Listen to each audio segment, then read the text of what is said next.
The Xbox Series S is getting an update from Microsoft, which they are basically admitting the system might be too weak with memory complaints coming from devs. We've talked about this before in passing with respect to the Starfield delay. The expected sort of Starfield release date got pushed back. Many of us speculating that that is in relation to the Xbox Series S memory issues, and Microsoft has officially responded by pushing out some new dev kits. I'm going to give you a quick breakdown right here at the beginning of the video. It is a long video because it's a live stream. We discuss it. If you want to be here for those discussions, hit subscribe and the bell button so you don't miss my live streams. I am safe for work, and we have really, really good debates, and I'm sure this one will turn into a debate. This is a Reforge update. Microsoft is giving the Xbox Series S more memory to improve performance. This is in response to complaints from developers about the system being too weak and having a bottleneck. If you like these quick updates, hit subscribe and the bell button, and be sure to check out Reforge Gaming, where I stream the discussions about these topics live. So TheVerge.com says that this could address some of the game developer complaints about memory constraints. I've talked about this recently on my streams. We started hearing whispers and then having specific complaints from devs about the lack of memory in the Xbox Series S. We then speculated this could be related to the Starfield delay as well as the Redfall delay. Those games were being developed prior to the acquisition of Bethesda, and now they're being forced to put on the system that they may have planned to skip. I've even speculated that the Series S might start getting skipped by third-party developers as they continue to push more and more next-gen features. So what exactly is happening with the Series S? Microsoft is giving the Xbox Series S game developers more control over memory on the console. A new Xbox software development kit has been released to developers recently, and it frees up more memory for developers to access for Xbox Series S games and boost performance in certain titles. This is all according to TheVerge.com. Now, what did Microsoft say? What was their exact commentary on this? They said hundreds of additional megabytes of memory are now available to Xbox Series S developer. This is Microsoft game dev team in a video that they put out. This gives developers more control over memory, which can improve graphics performance in memory-constrained conditions. So since launch, you got to consider what's going on here. The Series S is actually saturating the market at a faster rate than the Series X, and I've continued to say this is a self-made Trojan horse. They're going to have more people in their ecosystem on what they thought was a next-gen console, but it's struggling to be just that. For $299, the Xbox Series S launched as a console capable of 1440 and 120 FPS, but many games have only hit 1080 and without the higher frame rates of the more powerful Xbox Series X. Many people were buying into this generation of console, hoping to see an increase in resolution and frame rate, and the Series S has been struggling in those particular departments, largely due to a memory bottleneck. According to TheVerge.com, Microsoft's larger and more powerful Xbox Series X console ships with far more GPU power, but it also has 16 gig of RAM, while the smaller Xbox Series S only has 10 gig. Developers have to work with around 8 gig of memory of the Series S, since Microsoft reserves about 2 gig for the operating system, so they're working with less memory. There's a bottleneck, and we started to see companies come out and say this is an issue. The industry response: these memory constraints were detailed by Digital Foundry, with developers reportedly feeling some pain around optimization for games on the Series S. It's not the CPU and the GPU power of the Series S particularly, it seems to be the memory is the situation. Microsoft's improvements, albeit small, could help reduce some of the friction around developing games for the Series S. So this is essentially Microsoft admitting that they are having complaints and friction and struggles for developers on the Series S. This is something that I kept bringing up, and I kept getting told I was a hater and a Sony fanboy. These are facts of the hardware, and these are facts of the industry now. Microsoft doing what they can to help.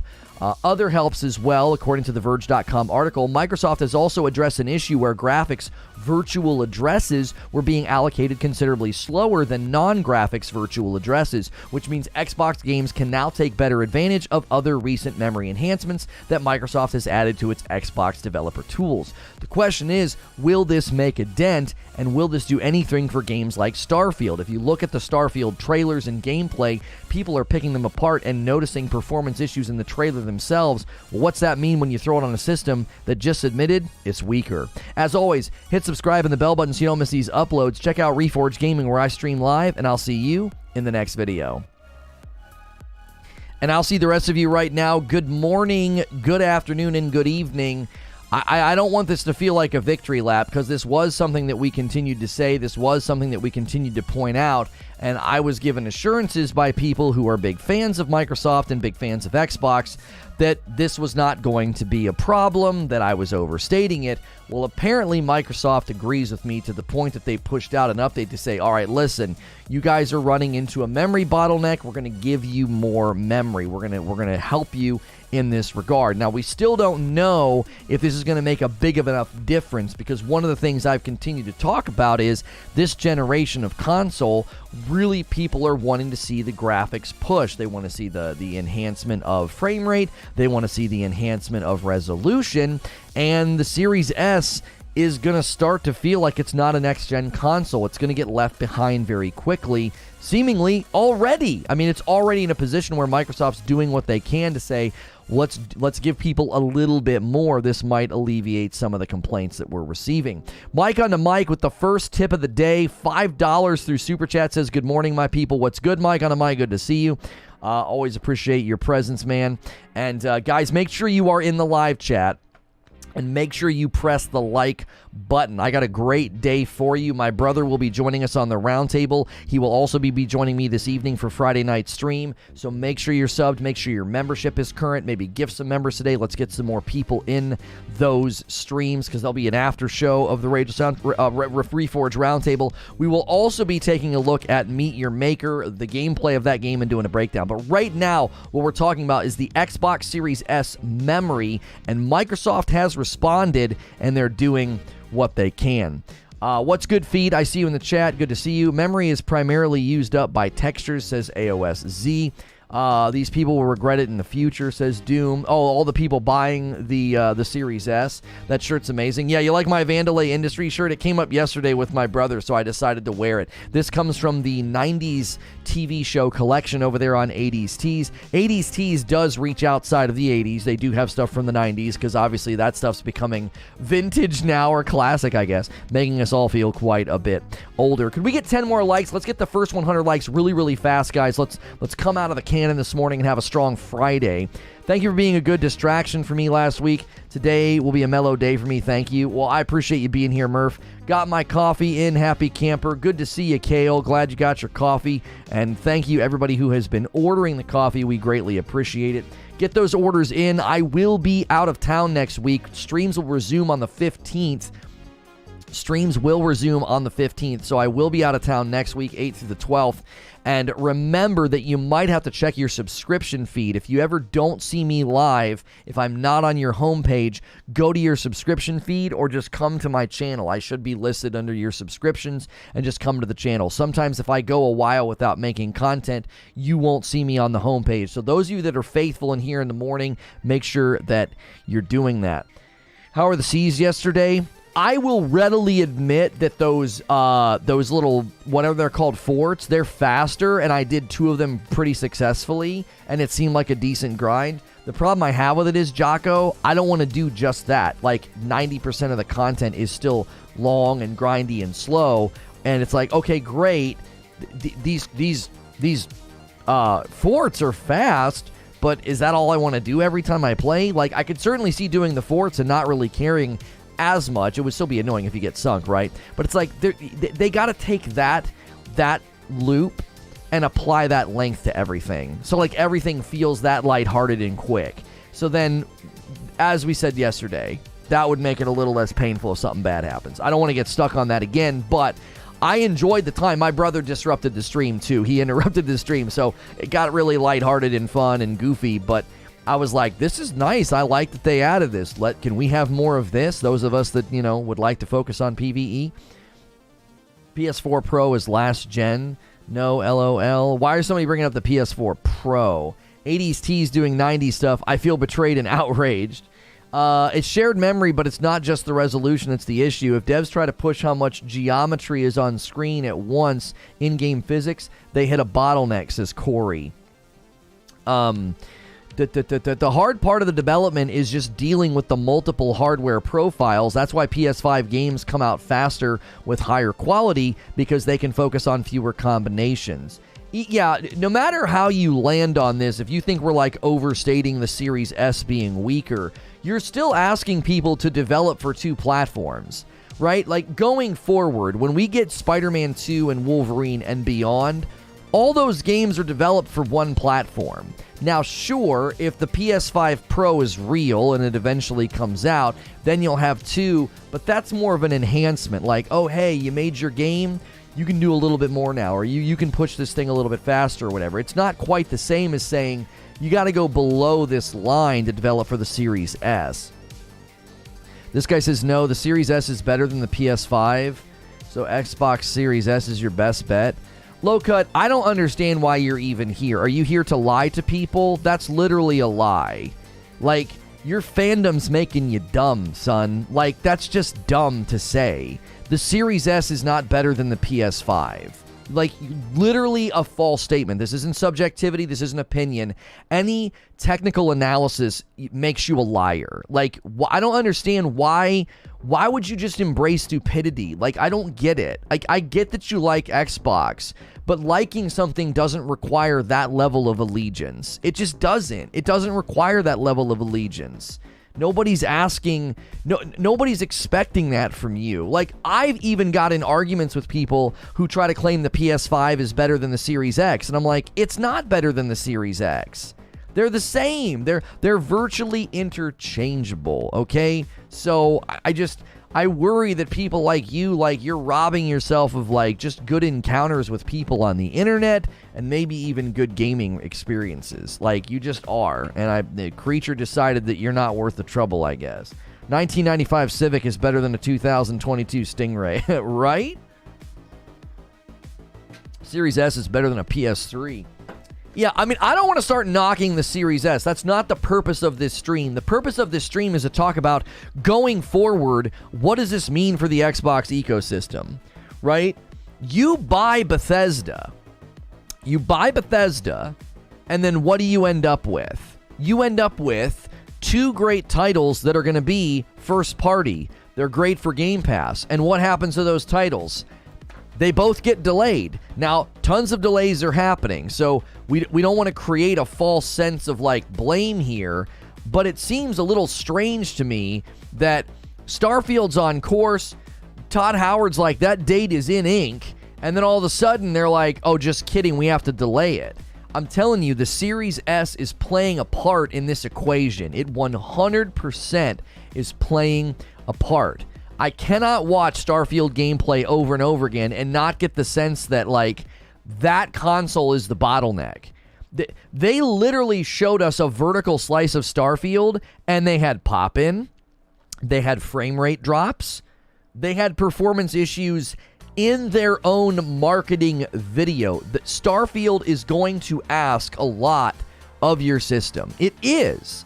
Why? Because it looks dope. I think Starfield looks fantastic. I can't wait to play it, but it looks like it's going to demand a lot. And when I hear from devs, and now we hear official from Microsoft that it's a bottlenecked console. Microsoft just admitted it. Like, if you're a Microsoft fan, if you're an Xbox fan, Microsoft literally just admitted that this system's, it's got problems. All right, we'll give you a little bit more memory. The devs are literally complaining. They didn't do this just because they felt like being generous. This was a response to developers saying, "This is a challenge, man. We're in the beginning of this generation of consoles, and we're already having trouble with yours. Like, come on, man." I feel like it's more of an Xbox One still being developed for. In the future, the Series S could be a problem, but right now, the Xbox One could be the bigger issue. Well, Starfield's not being developed for that, so that's not an issue. That's not.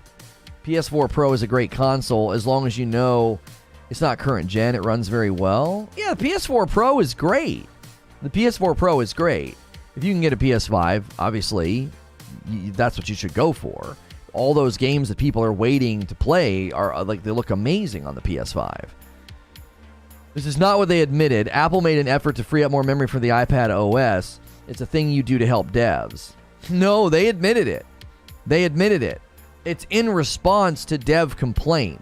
So the devs are complaining about reality, okay? I was told that the devs just needed to do a better job, or that I was overstating it or whatever. And Microsoft's like, okay, we'll give you more memory, right? If I have a shortage of soccer balls for practice when I'm coaching with my kids, and everybody's complaining there aren't enough soccer balls, and people are giving assurances, no, there's plenty. And then the organization says, okay, we're going to give you more soccer balls. They just admitted there wasn't enough soccer balls. Like, that's the point. Microsoft just admitted the system's bottlenecked. They're trying to alleviate a bottleneck that the devs were bucking up against. Like, I'm not trying to force a narrative.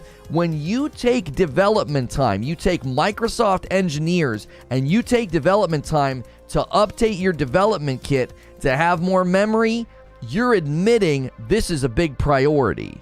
Like, it's a big priority if they're doing this. Will the update lessen the bottleneck? We don't know. According to TheVerge.com, this is a small thing. This isn't a major thing. They said that it might help some titles. Even Microsoft themselves said that it might help in some instances. How much more memory is it? We didn't get a specific number. I mean, there may be a specific number somewhere, but there wasn't in this quote. Microsoft said in their video, hundreds of additional megabytes of memory are now available to Xbox Series S developers. This gives developers more control over memory, which can improve graphics performance in memory-constrained conditions. So it can. It's not a guarantee. It doesn't mean that this is going to automatically fix problems. It doesn't mean that it's automatically going to make games look better and run better on the Series S. They're saying, listen, if there's scenarios where the developers are running into memory-constrained issues, this might help. So they're saying there's memory constraints here, like people are running into memory constraints. Because if you're developing for this, here are the stats on the differences between the Series X and the Series S. So the Series X launches with 16 gig of RAM, and then you get 10 gig on the Series S. Now they can only use 8 gig of the Series S. They need 2 gig for OS. Okay. So if the Series X has 16 and you got to give 2 to the operating system, that means we're talking 14 versus 8. Okay? 14 versus 8. We're just a couple gigs shy of the Series X having double the memory of the Series S. It's almost double. The usable memory is at 14 over here, and over here you got 6. So... Oh, I'm sorry. I misstated that. Not 6. 14 versus 8. Sorry. 14 versus 8. It's a priority, but it's because the Xbox dev kit's very late, so it's still improving. This is a non-issue. So, Lanzo, developers are saying this is an issue. We're having trouble. We quoted 2 or 3 different developers that said this was a challenge. And Microsoft gives them a little bit more memory. And you're like, this is a non-issue. Like... I just don't get it. I don't get why people would be in denial. What industry analysis, what technical prowess, what data do you have to conclude it's not an issue? What are you basing that off of? Did you watch a video? Did Digital Foundry put something out? Did Linus Tech Tips put something out? Did anybody in the industry, did any developers say anything that, like, this is not an issue? Yo, Blue Art with a 12-month milestone. Thank you for renewing. And Lord Bacon, the Destroyer, wants to kick us off with the first gifted member of the day. And Harrison C. snagged it. Thank you so much for doing that. And Harrison, be sure to thank Lord Bacon, the Destroyer. Yo, what's good, Hex? One is targeting 1080. One is targeting 4K. I love that you put that. Thank you for admitting that that this is a problem. Thank you for admitting this is a problem. TheVerge.com has the following to say.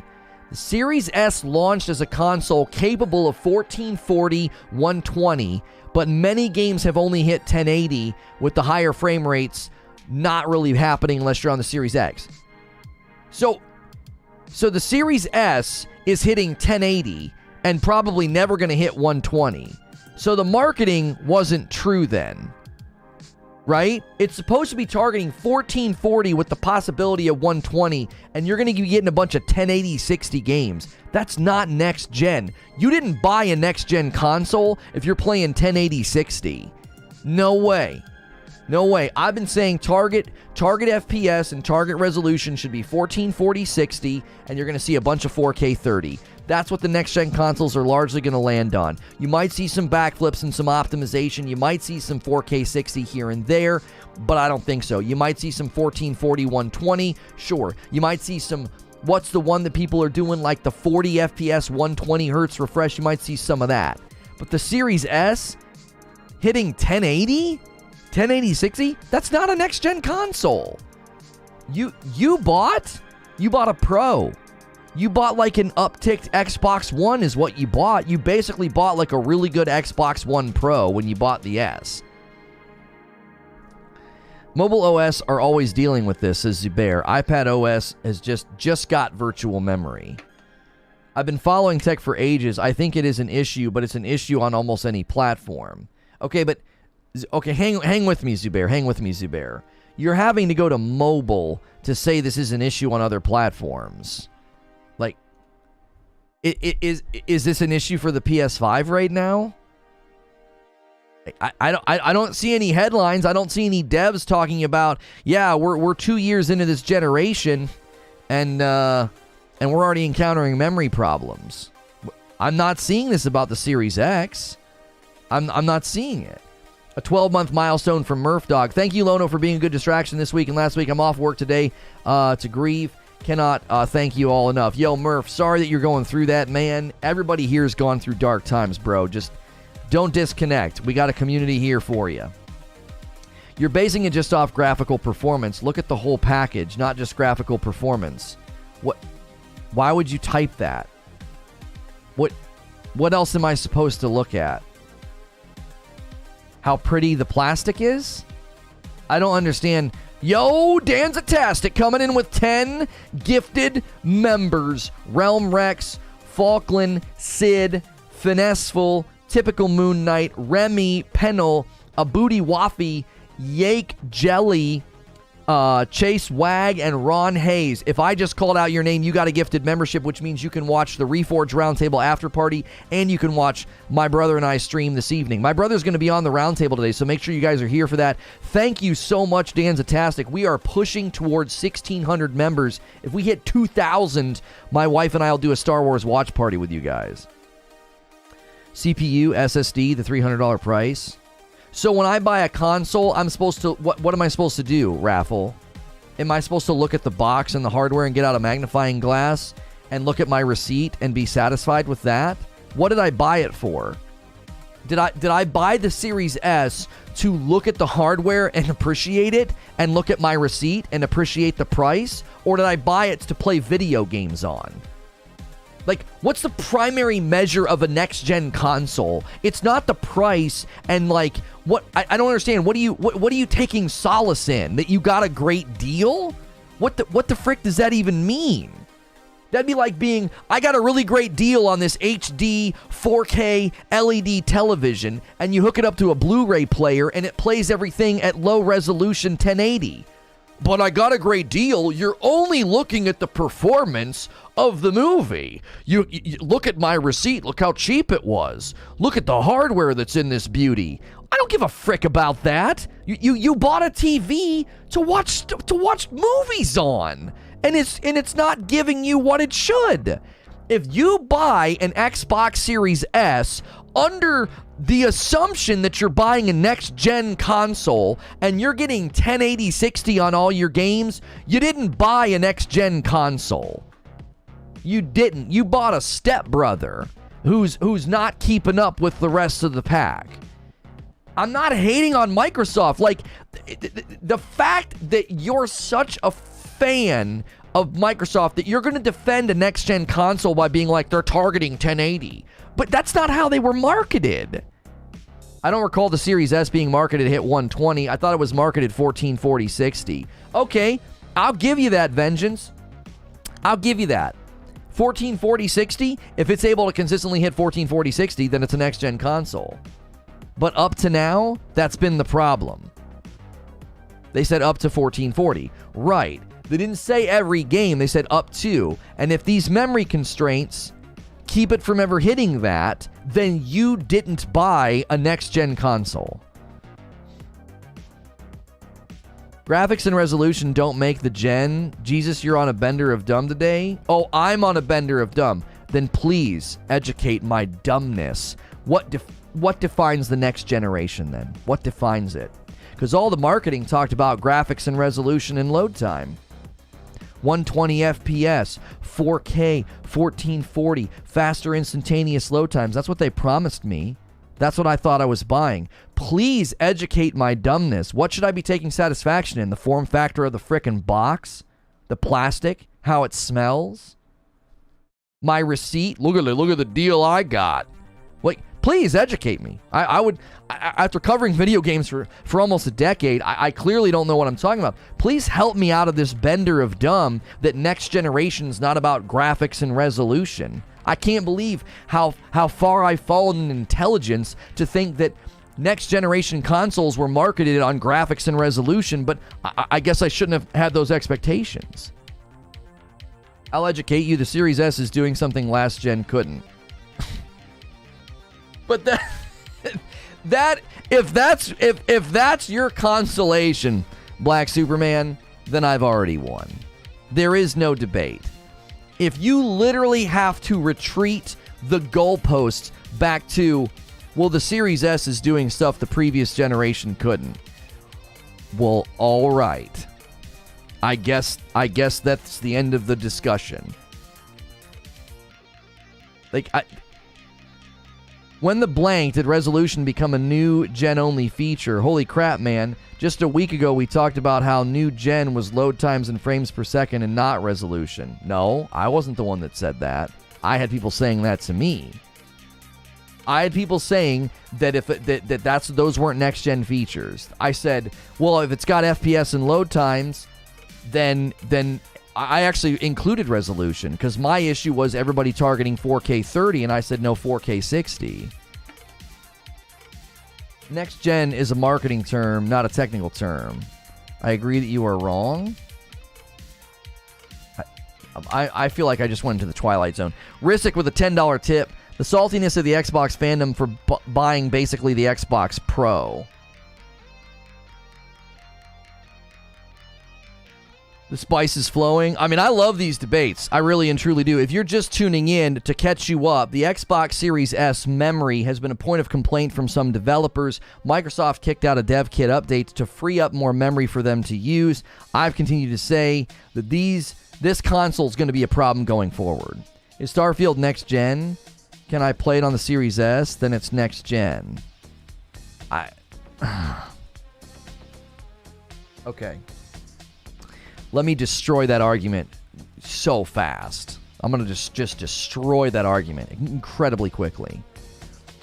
If they took Spider-Man 2, which is going to be PS5 only, and they dumbed all the graphics down, and they lowered the resolution and frame rate, and it played at 1080 30 so that you could play it on PS4, that wouldn't suddenly make the PS4 a next-gen title. Just because they optimize a game and yank out all of the things we were promised. We were promised these resolutions and frame rates and all these great things, and they rip all that out, and something's running at like 1080 and averaging 40 frames on the Series S. That doesn't make the Series S a next-gen console. It doesn't. It would make Spider-Man not a next-gen title like Ratchet and Clank. What?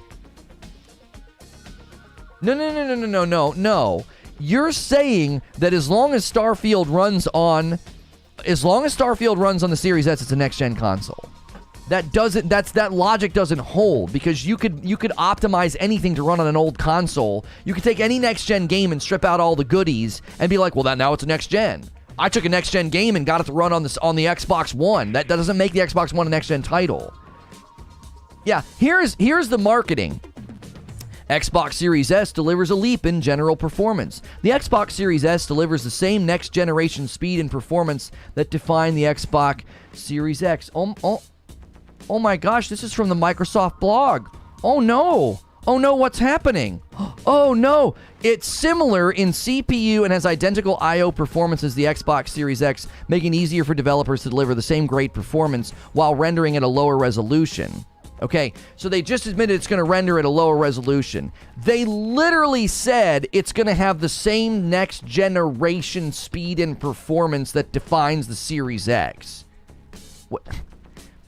Xbox Series S delivers 4 times the processing power of the Xbox One and supports experiences up to 120 FPS, more immersive and responsive gameplay with support of hardware-accelerated DirectX ray tracing and variable rate shading.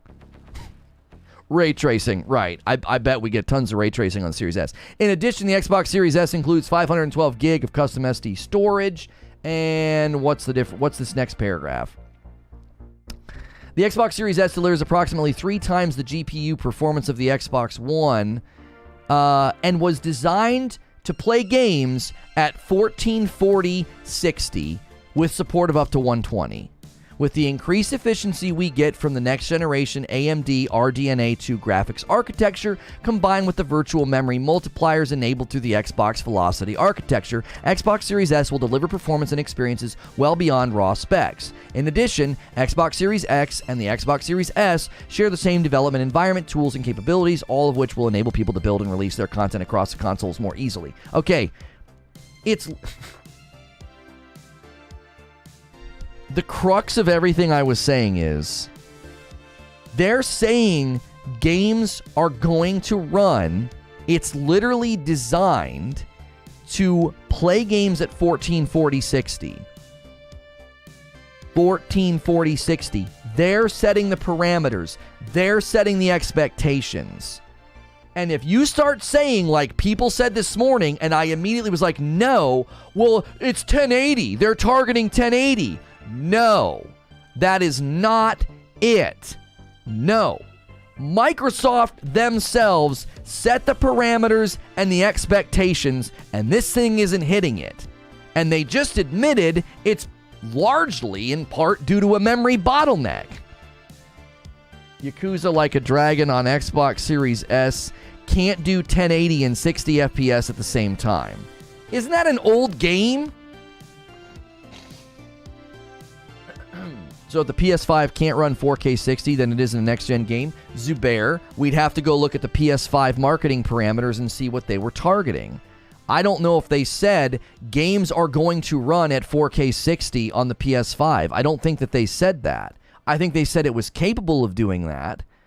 I don't know. I'd have to go look at the marketing, Zubair. Let's go look at the marketing of the PS5. We can look at the marketing for the Xbox Series X and apply the same logic, right? I don't think the Series X or the PS5 said, yep, games are going to run 4K 60. I don't think neither company said that. I'm confident they didn't. It was like, we're going to be able to do... I remember some of the videos. They were like, oh, we're going to be able to do 120 FPS for the first time or whatever. And I was like, oh my gosh, 120 FPS?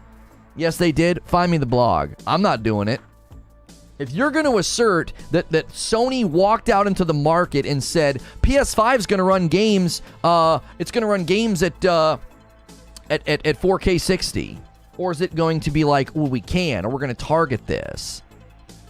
This is not target language. It says it was designed to play games at 1440-60 with support of up to 120. And if I start hearing from people, well, it's fine if it's 1080-60, you didn't buy a next-gen console.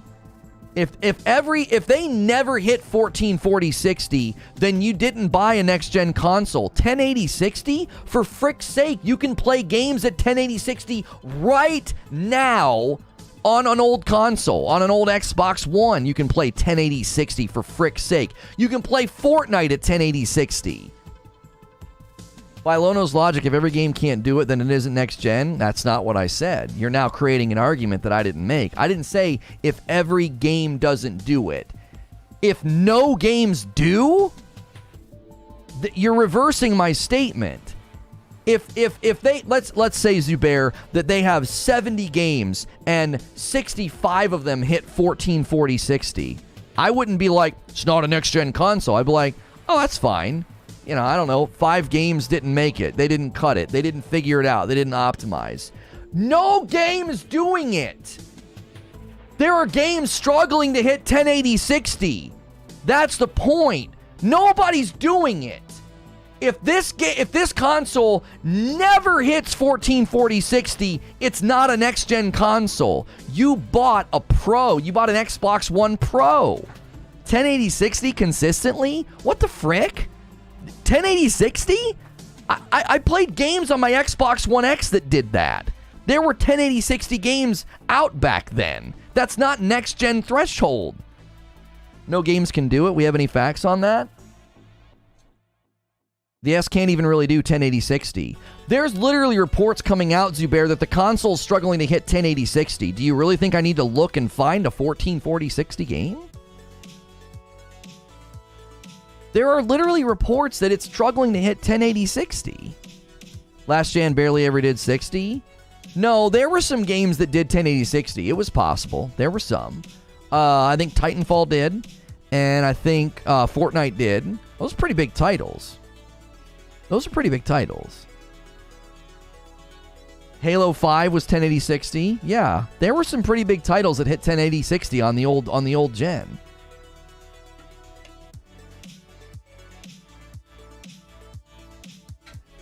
If we have reports that thing is struggling to hit 1080 60, I just don't think people have. This isn't fandom. Like, I have a Series X, man. I'm looking at the people that bought a console to save money and being like, you got sold something. You got sold on a, I don't want to say lie, but it's pretty dadgum close to being a lie. The PS4 wasn't targeting 1080 60. They were targeting 4K 30. Oh, I think you meant to put PS5, Eugene. Halo 5's 4K 60 on the One X. Eugene says they lied. He's drawing the line in the sense saying, no, they lied. This console can't do that. It's not doing that. No, the PS4? Oh, the PS4 was targeting 4K 30? What? When? I have both and a PS5. They are not on the same level for sure. Zubair was taking issue with my logic. I talk fast, and I may have made it sound like if there's a single game that doesn't hit 1440 60, it's not a next-gen console. That's not what I was saying. I'm saying if you never manage to hit it, you can sit here and tell me all day that it's possible. You know, like he says in JFK, that, you know, physics professors can come in here with fancy laws of physics and tell me that an elephant can hang off a cliff on a daisy, but it doesn't mean it's actually going to be possible and it's actually going to happen, right? Like, you can sit here and tell me that it's possible, but if there's literally no games hitting it, then who in the frick cares? Sony has 8K on the front of every PS5 box, and it can't do that. Why aren't you ripping them apart for that? What are you talking about? What do you mean? All these companies are bragging about hitting 4K and 8K. They're not saying every game is going to hit that. They're saying it's possible. And I don't know if that's even accurate. Can somebody find me a picture of a PS5 with 8K on the front of it? Is that even true? I don't even know if that's a true statement. The PS5 finally has an 8K game, but there's a catch. Oh, for frick's sake. 8K is such a joke.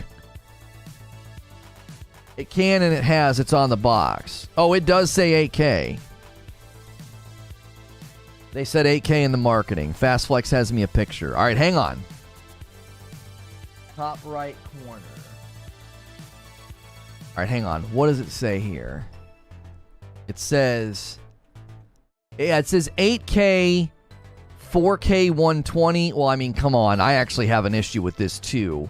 Are there any frickin' PS5 games hitting 4K 120 yet? I mean, I know they're saying it's possible. It's also listed with HDR. But they're saying 4K 120. Is there a single dadgum game doing that yet? Or are they just saying it's possible? Because that's a frickin' joke. 4K 120? Shut the frick up. 4K 60 is hard enough. 4K 120? Yo, Marcus with a 10 spot. I got the S at the start of the year because it was cheap and available. So far, it's been great, but I finally managed to order a PS5 to future-proof myself because I knew the S wouldn't keep up. It can output 4K 120. What? Why? I don't understand. Why would you? Why would you say you're capable of 4K 120? I don't understand that. Like, what's the point of saying we can output? Because it also has HDR up there. It has 8K, 4K 120 HDR. Like, why are they putting that up there? Let's take a step back and figure out what Billy at Walmart thinks next gen means. That's the crux of my position. Because I have a 4K 120 TV, says Eugene. PS5's first 8K 60 FPS game has arrived. Okay. Well, they've done it then. Listen, there is a difference between saying, listen, I didn't take any issue with the Microsoft blog saying it can get up to 120. I don't care about that. Both Microsoft and Sony have thrown out really high numbers that we're rarely going to see.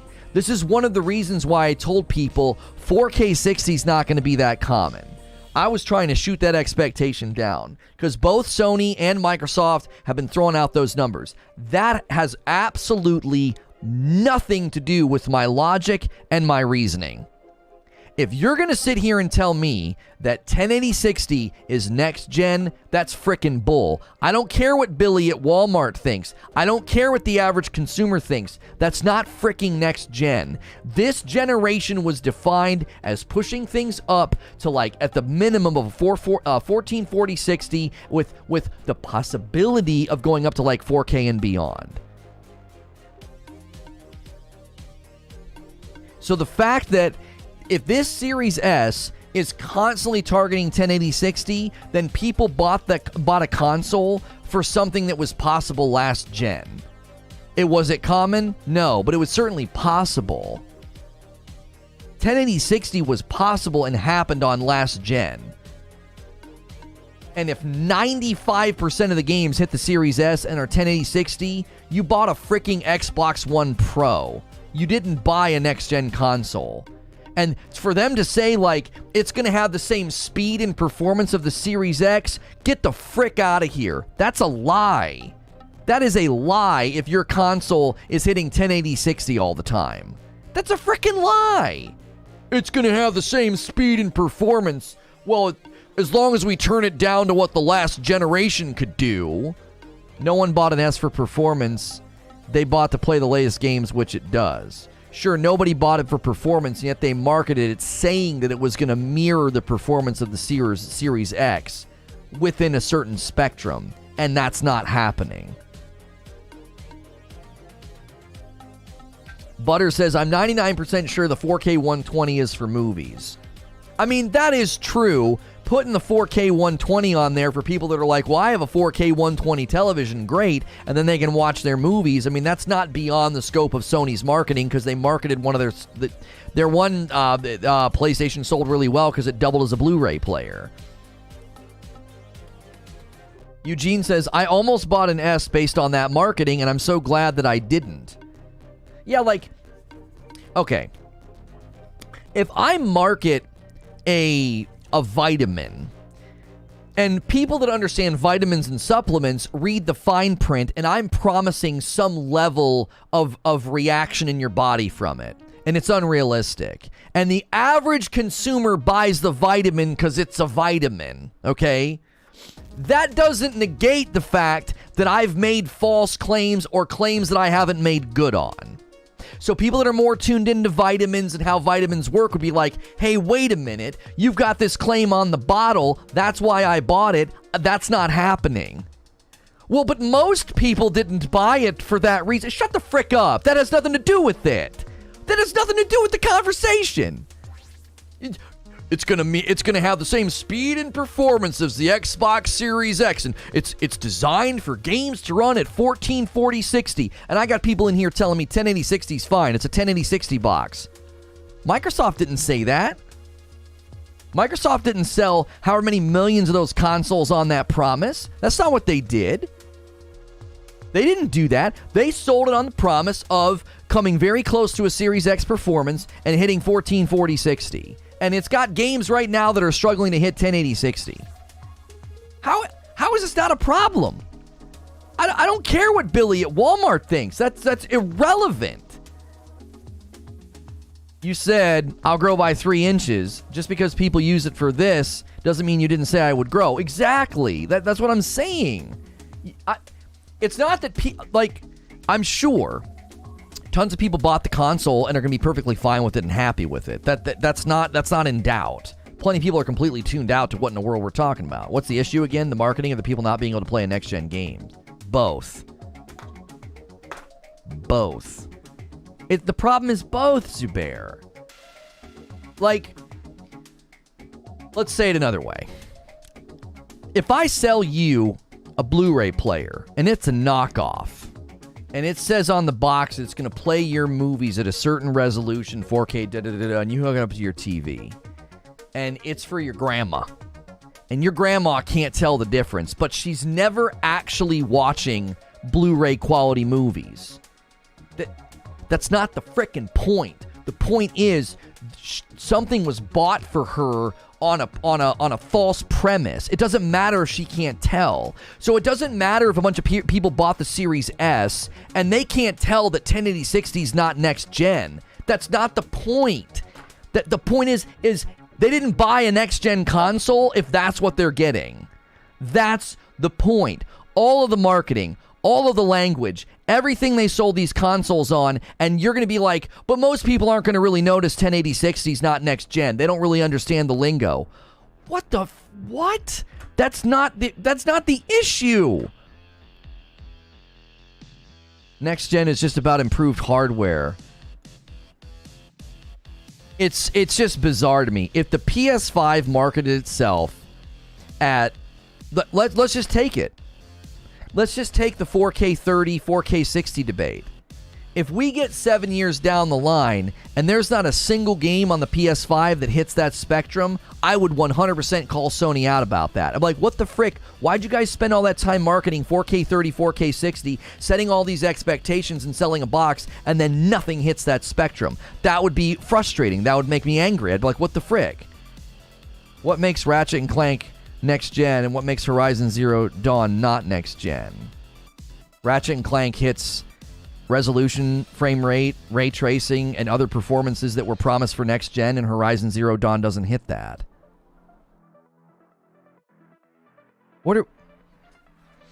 Zubair, who are you letting type for you this morning? What is happening? Ratchet and Clank Rift Apart. You want to invoke that game and say what makes it next gen and not Horizon Zero Dawn? Do you know all the things they put in that game? Really? It has like a 4K ray tracing 30 FPS mode. That's all. That's next gen. That's what was promised to us. I played both to completion. Yes, and there are massive technical differences between the games. You couldn't do any of those things on a PS4 or PS4 Pro. It doesn't have the architecture for it. 4K 30 with ray tracing? Huh? Instantaneous load times. Yes, that's another next-gen feature. I literally talked about that with somebody the other day. I said, if you're hitting higher frame rates, higher resolution, and instantaneous load time, that's next-gen. And the guy's like, that's not next-gen. I'm like, that's literally what we were promised for next-gen. They said no other console can do what the fast SSD can do, and that was BS. No, that was a false headline that was run by somebody who was being dishonest.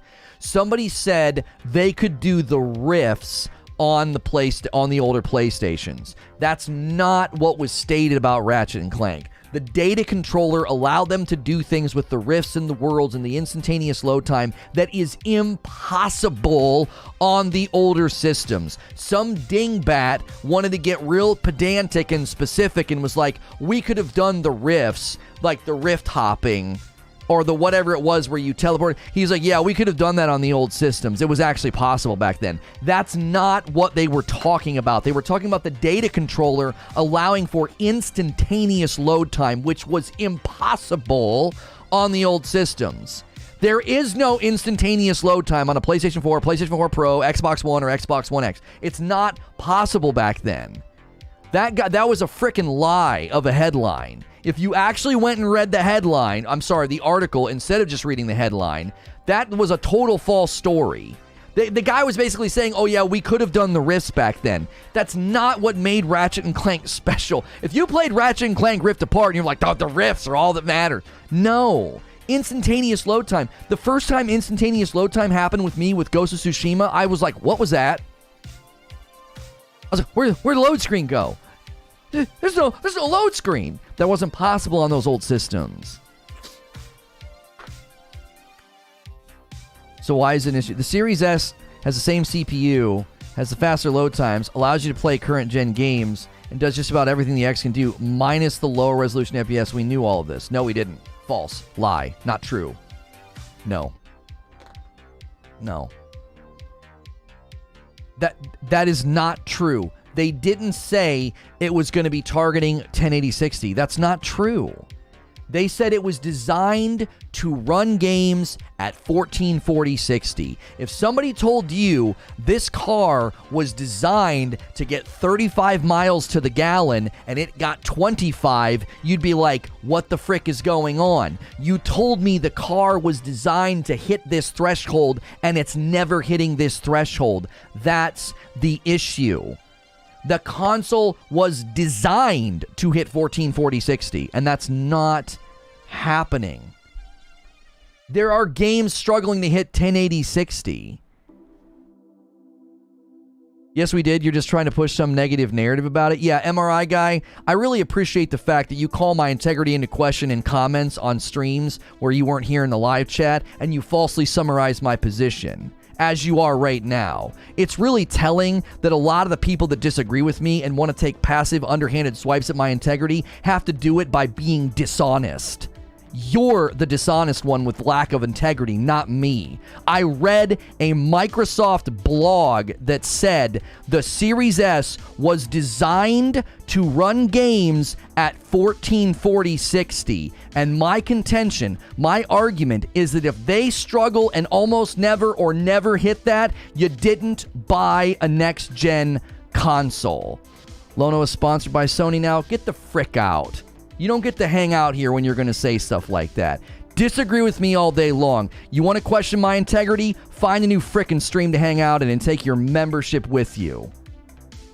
When I saw 1440 60 on the advertising, I knew that was top end, not 99%. Oh my gosh.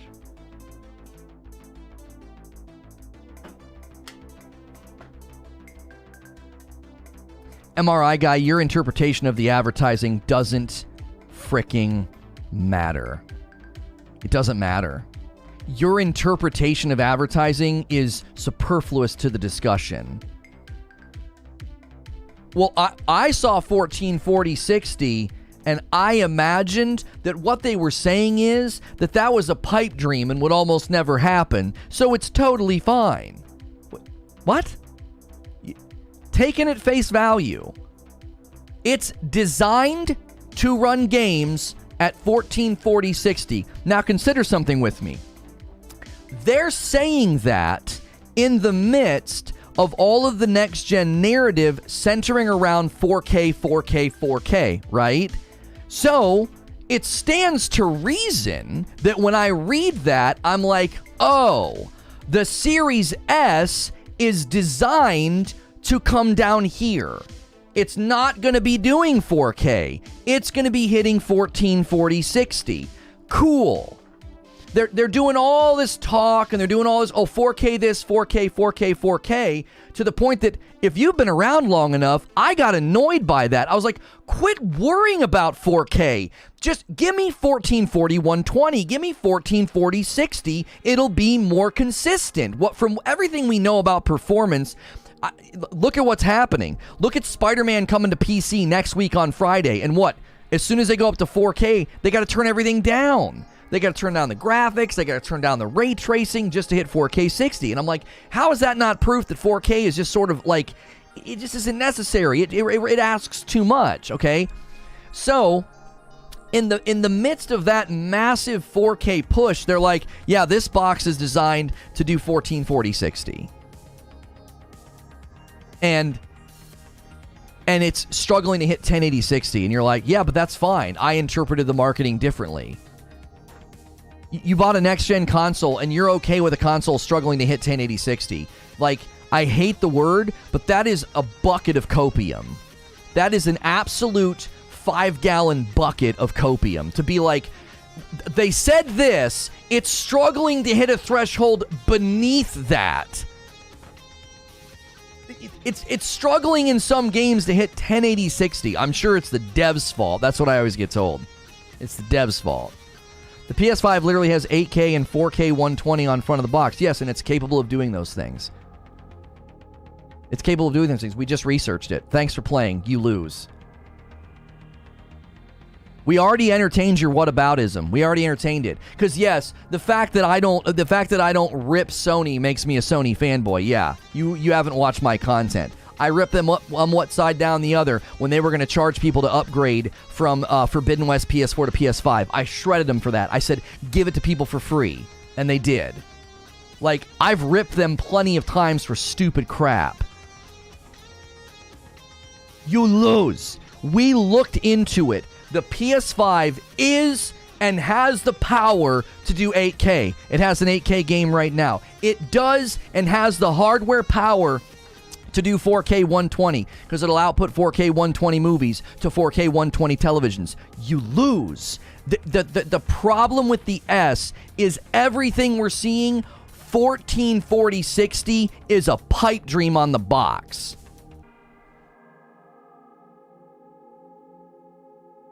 Do you get ticked when car manufacturers say a car can get 30 miles per gallon, but in real life it only gets 26? Because that's the same thought process you're using here. You're about 5 minutes behind and about $10 short. I already addressed that. When they say something can get a certain threshold, like they said it in the marketing. I read it, MRI guy. They said it can get up to 120. Well, I'm not holding them to that. I'm not. They phrased that appropriately. It can get up to 120. I'm not saying every game better hit 120. They said it is designed to run games at 1440/60. They're saying this thing was designed to do this. And that's not happening. Don't you see? It's all about... I'm telling you, if they would have come out and said... we're finding that most games on the Xbox Series S are hitting 1080/60. People have been like, what? I have games on my Xbox One X that can do that. What are you talking about? 1080/60? Huh? No. They come out and say it's going to have the same speed, same performance as the Series X, and it's designed to run games at 1440/60. Again, you have to view it in context. You want to rip it out of its context and treat it in a vacuum as if they're like, this is like really high. We're not sure if we're going to be able to hit this. No, in context, they were saying all this 4K stuff, 4K, Xbox Series X, 4K 30, 4K 60, blah, blah, blah. This box is designed to play games at 1440/60. A $10 tip from Mad Mardigan. They advertise the best possible output. It's misleading that it's not for all games, but it's not a lie. Most games run at 1440/60. It's mostly new games that struggle. Well, no. Running old games doesn't count. Like, I can run old games on my Series X with FPS boost. That doesn't suddenly make those next-gen games. Getting your pennies in a bunch over a console that's being sold for less than $300 that can allow you to play current-gen games. Talk about first-world problems. Yeah, talk about admitting you are so unable to enter the landscape of the discussion. You're just nothing but a habitual swipe taker. Solid Snake with a $10 tip. My wife was designed to be loyal. Time to send her back to the manufacturer for repair. Shut the frick up. Thank you for the $10 tip.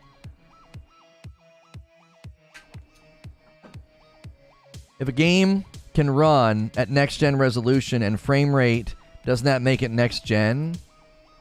No, Zubair. Oh my gosh. Going back and bumping the resolution of an old game, no, it does not make it next-gen.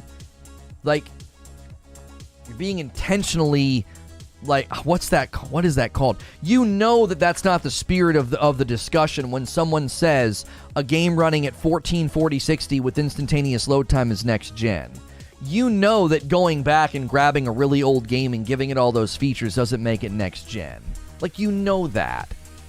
That's willful ignorance. Like, come on. No one's saying that you can go back and wave a wand over games and be like, it's next gen now. No. The threshold of performance, actually, I'll say it another way. The reason they're able to do that on the Series X and on the PS5 is because that's a next gen feature, right? I'm pushing back on your definition of next gen. I'm very Socratic. Okay, so you're pushing back on my definition of next gen. Let's stop talking about the games for a second, Zubair. If the consoles have those capabilities and developers want to go back and give their games those capabilities, it doesn't make the game next gen, but what it does is it displays the power of that console, does it not? This thing's next gen. This thing is next gen. We're an hour in, and I'm being told to run ads. So thank you for the super chats. Let's get some gifted members or some new members. Let's get some likes. We should have way more likes on this video. There's 450 people here. Smash that like button. Rice Eater with a $5 tip through super chat. Fun fact: PS5 has the only 8K 60 FPS game on console. On that same game, Series X is only doing 6K 60. $2 tip from Virus. AMD Fidelity FX Super Resolution can help the Series S. Yes, maybe. I just can't wrap my head around why you have such a huge apparent issue with this. It just seems crazy that it's even a thing. Like, there are worse things we should be ripping Microsoft for. You know what's funny? It's the Microsoft guys that took us down this road, MRI guy. I didn't take us down this road.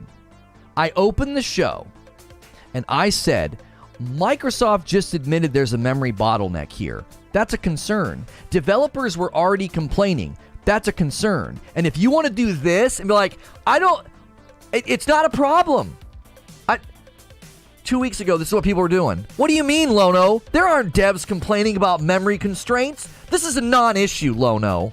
What are you talking about? And then Microsoft comes out and says, we got to give you guys more memory. There's dev complaints about memory. I just don't think this is a problem, Lono. Are you leaving? Are you leaving? You so goody. You going? Bye. You say bye-bye? Oh, sorry, my niece is leaving. I lost my train of thought. She's so freaking cute.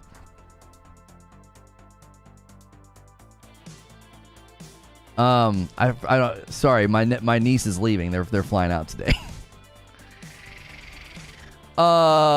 Frick, what was I saying? Dadgummit. It's not an issue. Oh, yeah. Train's back on track. I started this stream by saying, listen. This is a problem, this is a problem, this is a problem. And this is what I was told. It's not a problem. 1080-60's fine. And I'm like, wait. What? Stop. Huh? So again, my this is perfect. This is perfect. You're just delivering points on a platter to me. So if 1080-60 is okay, thank you for admitting that the Series S is probably the reason Starfield got delayed. Because does that look like a game they built for 1080-60? We've watched the trailers. Draw distance, fog, rendering and shadows and lighting and all that great stuff. Does that look like a game they designed to run at 1080-60? The faces, the animations, the texture of their clothing. That's not a 1080-60 game. It isn't. There's no way. You're freaking kidding yourself if you think they designed that game to run at 1080-60. So if you're saying 1080-60 is fine, that quite literally is like, oh yeah, that's why Starfield got delayed. Are you kidding me? They've been working on this game all this time. There's rumors it was going to be a PS5 exclusive. You think they designed a game that was potentially going to be a PS5 timed exclusive to be 1080-60? Like, what planet are you on if you think that? You're admitting that game right there got delayed because of the Series S. And I got people, Eugene and Paul are saying the same thing. Starfield's probably going to run 720 to 900. Jiminy frickin' So the reason I'm amped and the reason I'm wound up is people are trying to pretend it's not a problem. Like, if you are an Xbox fan and you bought a Series S, it's okay to be like, this is concerning. What if I buy a game in 2 or 3 years and they really push the envelope and it just doesn't run very well? Like, I don't know, Cyberpunk. Do you honestly, like, stop thinking about Microsoft for a minute. Just stop. Stop thinking about Xbox. Stop thinking about how you want to date Phil Spencer and just hang on for just a second and think about the pattern that we have seen in the industry from developers when they start pushing the envelope with graphics. What happens? The weakest systems suffer the most. So stop thinking about Microsoft and Xbox and how much you want to defend them. Just stop. We know from playing and covering games over the years that this is what game companies do. They push. They push that graphical envelope, and what happens? The weakest systems suffer the most. Look at what happened with Cyberpunk. If you think that's the only time that's going to happen, you're freaking kidding yourself. In 5 years, I'm telling you, dollars to donuts, there will be games and people are like, the Series S performance is abysmal. Why did this game even launch on Series S? To the point that, as I predicted before, I think there will be third-party developers that skip the Series S. Why? Because Microsoft just admitted you have extra work to do if you want your game to run on our system. Who wants to do that? You're trying to throw in ray tracing. You're trying to throw in 4K. You're trying to throw in amazing textures and lighting and fog and draw distance. You're trying to do all that, and you want to mess around with this system over here that 2 years into the dev cycle, 2 years into the life cycle of the thing, Microsoft's like, we got to give them more memory. You want to develop a next-gen game for that system? Stop thinking about Microsoft and start thinking about what these other companies are going to do.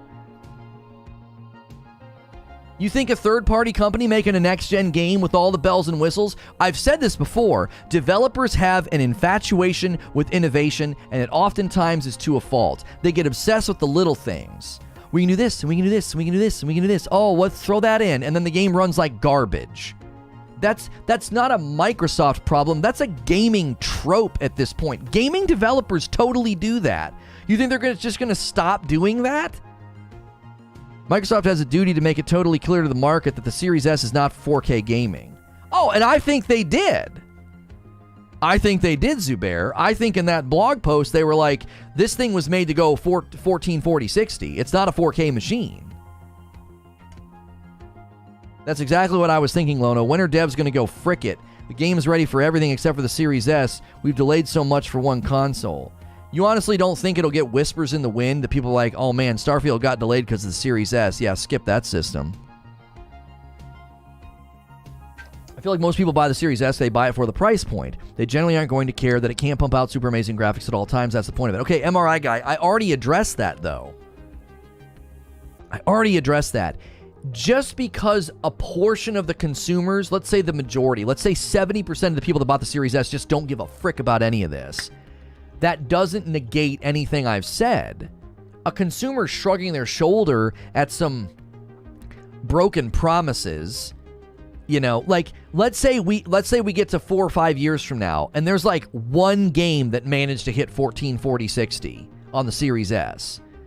You can't look at me with a straight face and say, yeah, that's a broken promise. They said the system was designed to run at 1440-60 and like one game did it. Come on. Come on.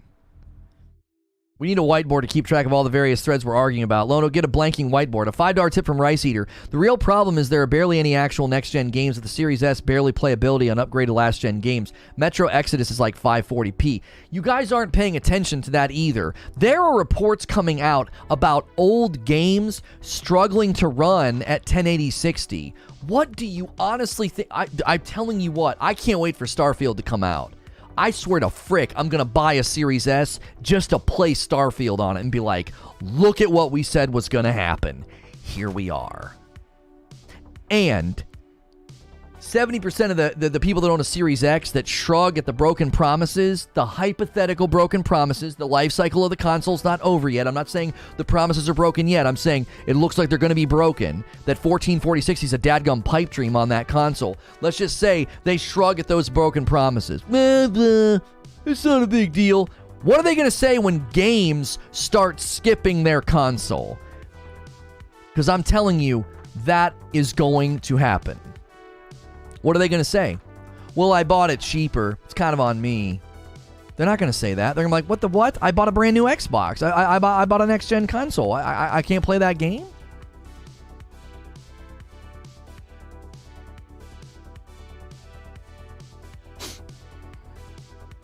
What did John ask? How's the S selling? Based on extrapolation, it's like 3-to-1. Yeah, it's really saturating the market. That's another giant... Oh my gosh. I think that's a good and viable test. We will see the reaction to Starfield. If you are right, Series S players will riot. If my position is right, they will be content. After what happened with Cyberpunk, Zubair, I'm going to win that bet. I am super confident. I've never been more confident to win that bet. After what happened with Cyberpunk, yep. I'm winning that bet. MRI guy with a 10 spot. $10 tip through Super Chat. Will any of this be an issue when FSR 2.0 hits hard and all the consoles are running under their resolutions but are being upscaled to meet their standard, because that's coming for all of them? That's total speculation, and that could save the day. I typically make caveats and I mention FSR. I do. But we don't know if FSR advancements will retroactively fix all these problems. We have no idea. It may help future projects optimize better, but we have no idea if FSR is just going to come back and be a magic wand on all these games that are struggling.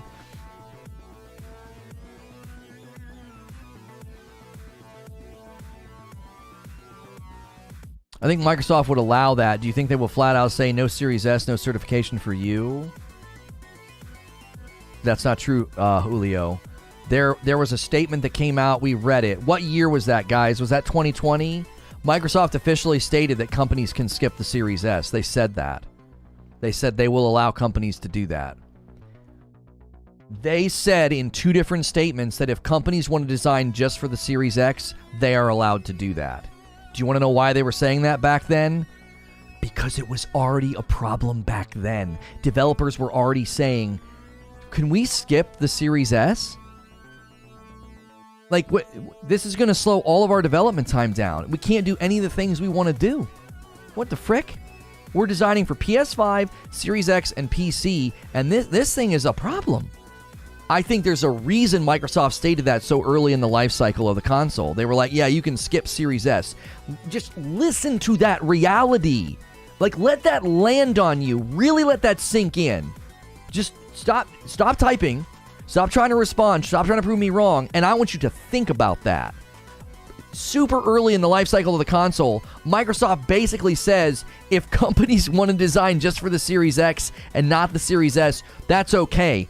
They're saying that for a reason. They don't. You think they just come out and say that just for the fun of it? You think they just increase memory on the Series S for the fun of it? No. They're trying to fix a problem, man. FSR does not work with old games, says AOSZ. It needs a motion buffer and depth buffer, which is provided by the developer. Old games need new development to support it. Table JFK with a $10 tip through Super Chat. In my opinion, the Xbox Series S is holding the devs back. I think what's going to happen is they're going to work with the Series S to be a streaming console where the X will be physical hardware. Table, Wheezy has made similar predictions. Yeah, Wheezy has made similar predictions that they're just going to start promoting their cloud stuff on it, which I think is actually a decent prediction. I do. Hey, we got a lot of new subs today. If you hit subscribe and you're enjoying the content today, thank you so much for being here. And guys, do me a favor. Let's set our sights on 300 likes. There's almost 500 folks here. We can easily have 300 likes. And you have to be a subscriber to talk in the chat. And we're doing a bunch of stuff for members today. So if you're not a member, consider becoming a member. And consider gifting some members. Let's bring some people with us. We're going to have a Reforge Roundtable after show. My brother's going to be on the Reforge Roundtable, and my brother and I are streaming tonight. 8 p.m. Eastern every Friday we're streaming. I am out of town next week. Streams resume on August the 15th. please, for the love of frick, on August the 15th and after, if you don't see me on your homepage, go to your subscriber feed or come to my channel. If I don't put content up for about a week and you don't engage with it, I won't be on your homepage probably when I come back. That's just how YouTube works. YouTube's just assuming you stopped watching me, which isn't true, okay? I'll be putting out shorts every day for the most part, but those won't go to your sub feed. They'll just hit the shelf. So just bear in mind, August 15th, streams resume. Next week, the 8th through the 12th, I will not be here. What's Distorted saying? Hang on. I don't think most companies beyond a very small handful will skip the Series S. They aren't going to skip out on reaching more customers and money for the sake of design. Sure they will. Goalposts are going to move forward, Distorted.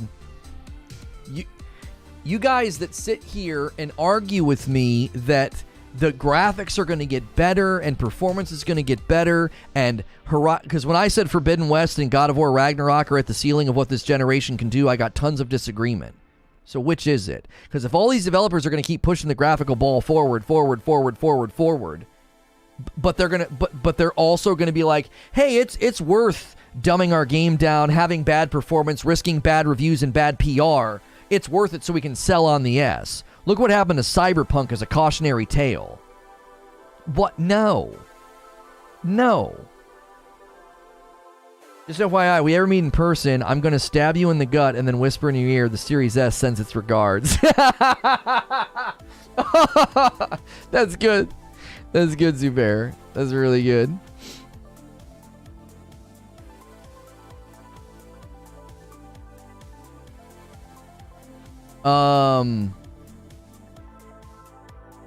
Here's a review. Does anybody else who owns the Series S think that the game is poorly optimized? We need another optimization patch for the Series S. The game runs at 1080 30 in quality mode and dynamic 1080 in performance mode. Where did the 1440 and the 120 FPS go? I know we shouldn't expect too much from the Series S, but 1080 30, seriously? I think there should be there should only be 1440 60. That's it. No performance mode, no quality mode. Unless 343 can bring 120 back to the Series S and then make it 1440 60 quality and dynamic 1080 120. Hopefully they release an update for the Series S. Anyone else agree? Is that guy talking about Halo?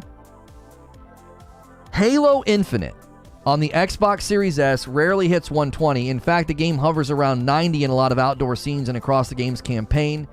Resolution drops to as low as 540 on a first-party title.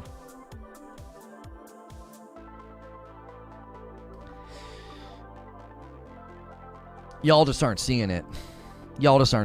It's like I'm at the back of the plane and the tail flaps are broken and they've fallen off. And you're at the front of the plane and you're like, but there's a cockpit and a pilot and we got engines and wings. Let's go.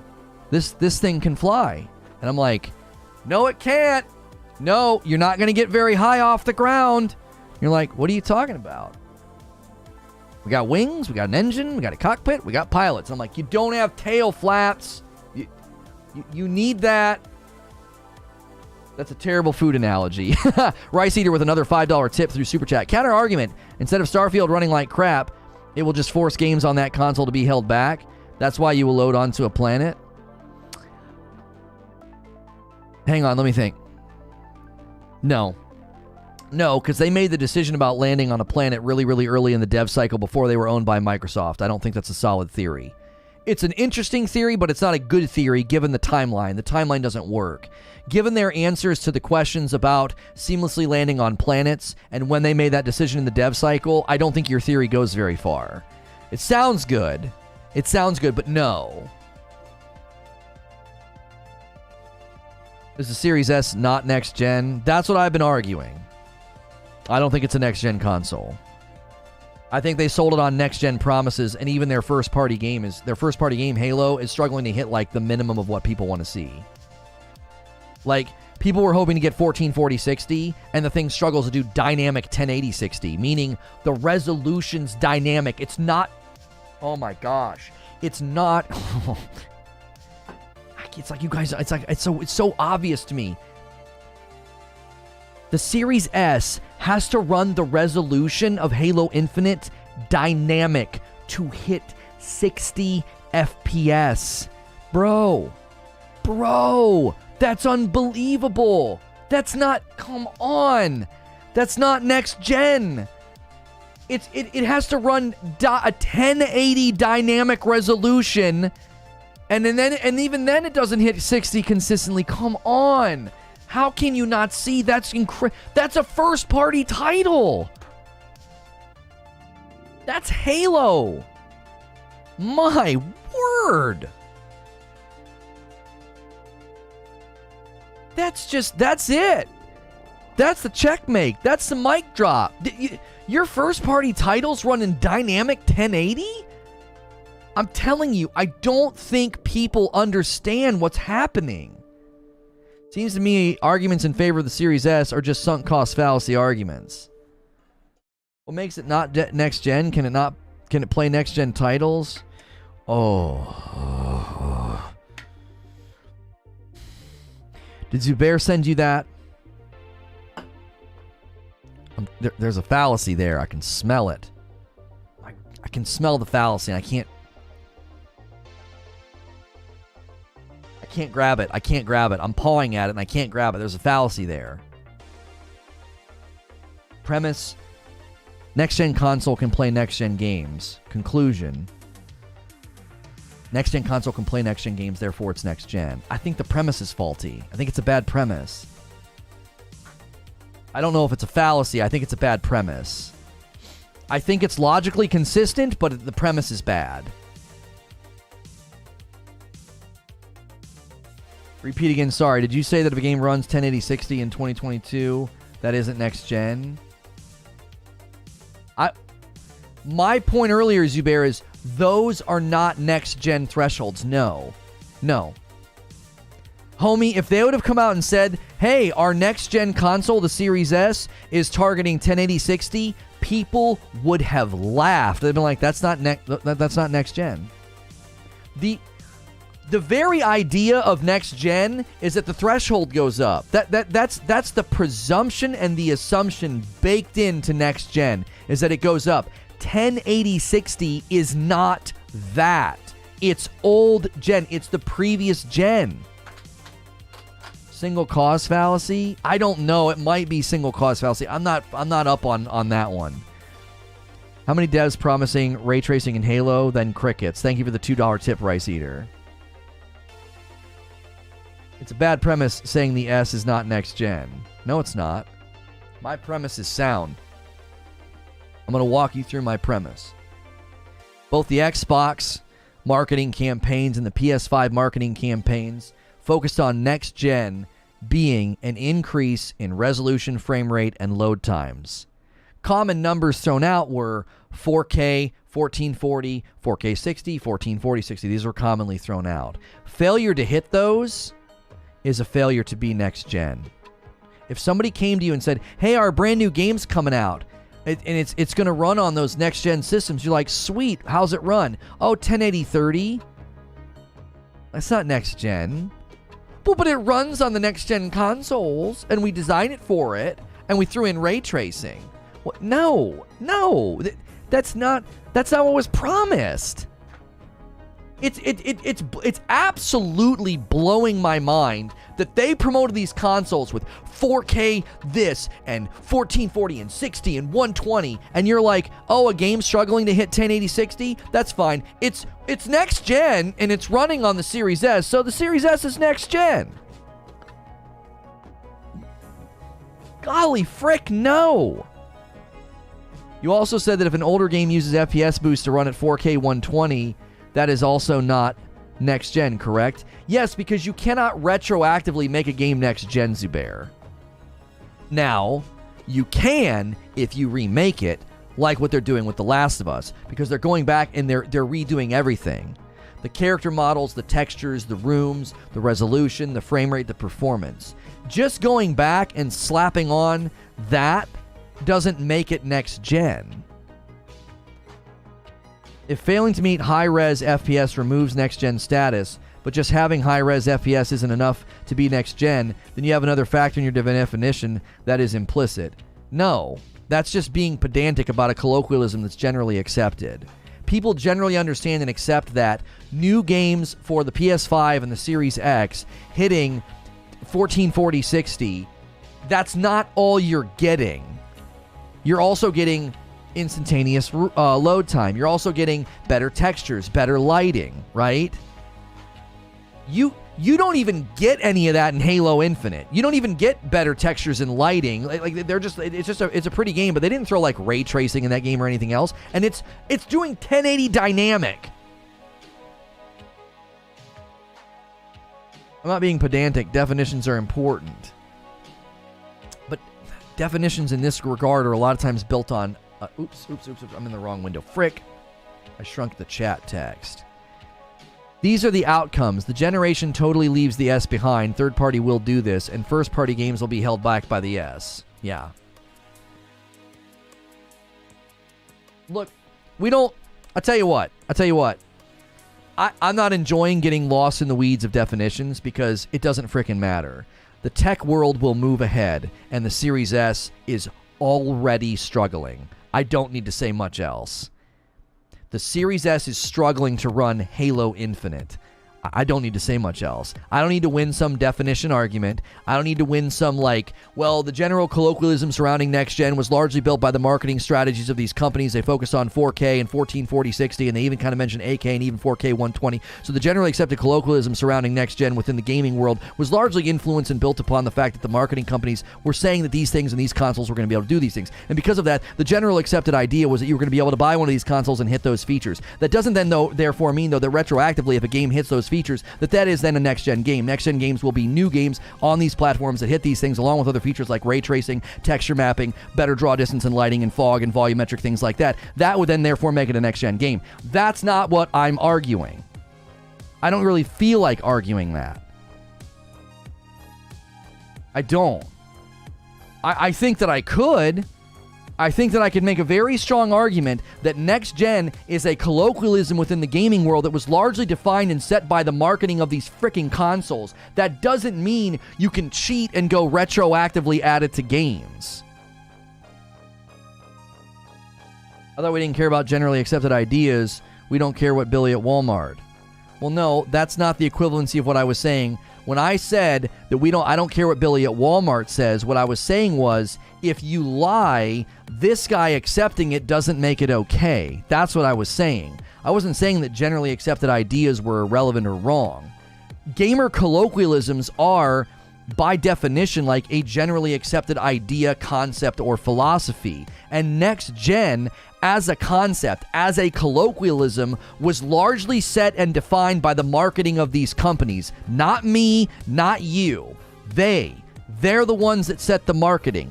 They're the ones that walked out and said, this is the next generation of consoles, and here's all the things you can hope to get. And you have a console in that group that's failing to do that. How is that not just an easy conclusion? It's not really a next-gen console then, is it? You came out and you said it's going to do A, B, and C, and it's barely doing A, and B and C haven't even happened yet. But it's playing next-gen games. Yeah, it's barely doing A. Halo Infinite is running dynamic 1080 just to hit 60, and it doesn't even do that consistently. It's barely doing A. So yes, they came out.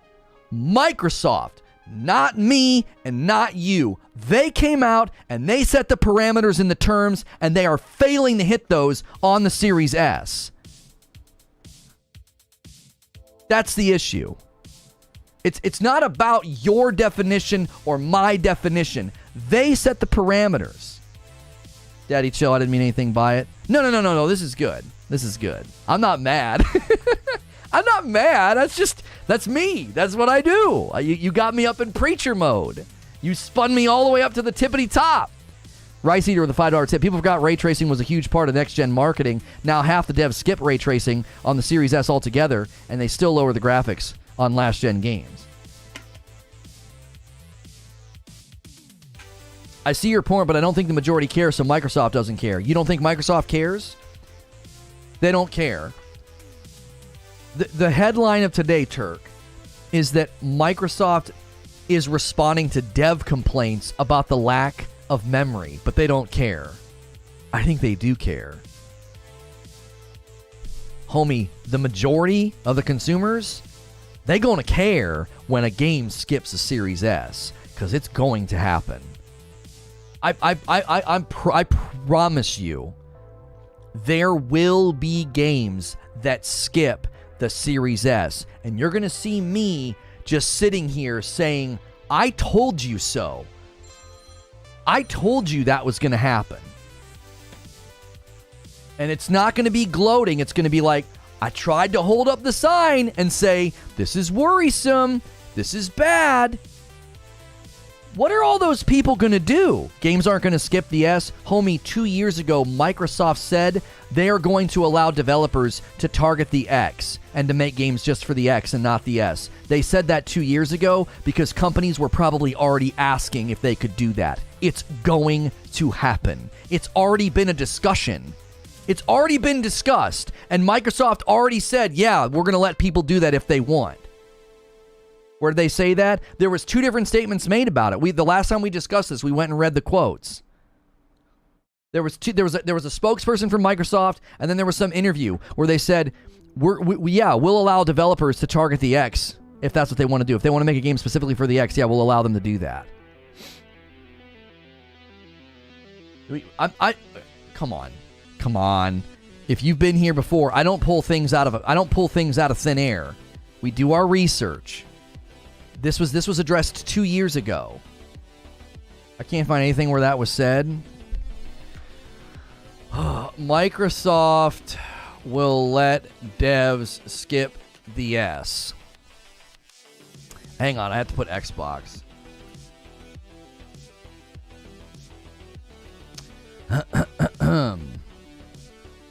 We're going to get all the new stories about increasing memory. Hang on. It might take me a while to find it. Oh, somebody help me out here. Dadgummit. There was 2 different articles about it. And there was 2 different statements made. One was a spokesperson on Twitter, and then another, I believe, was an interview. You think it was a bad call for Microsoft to even release a Series S, all things considered?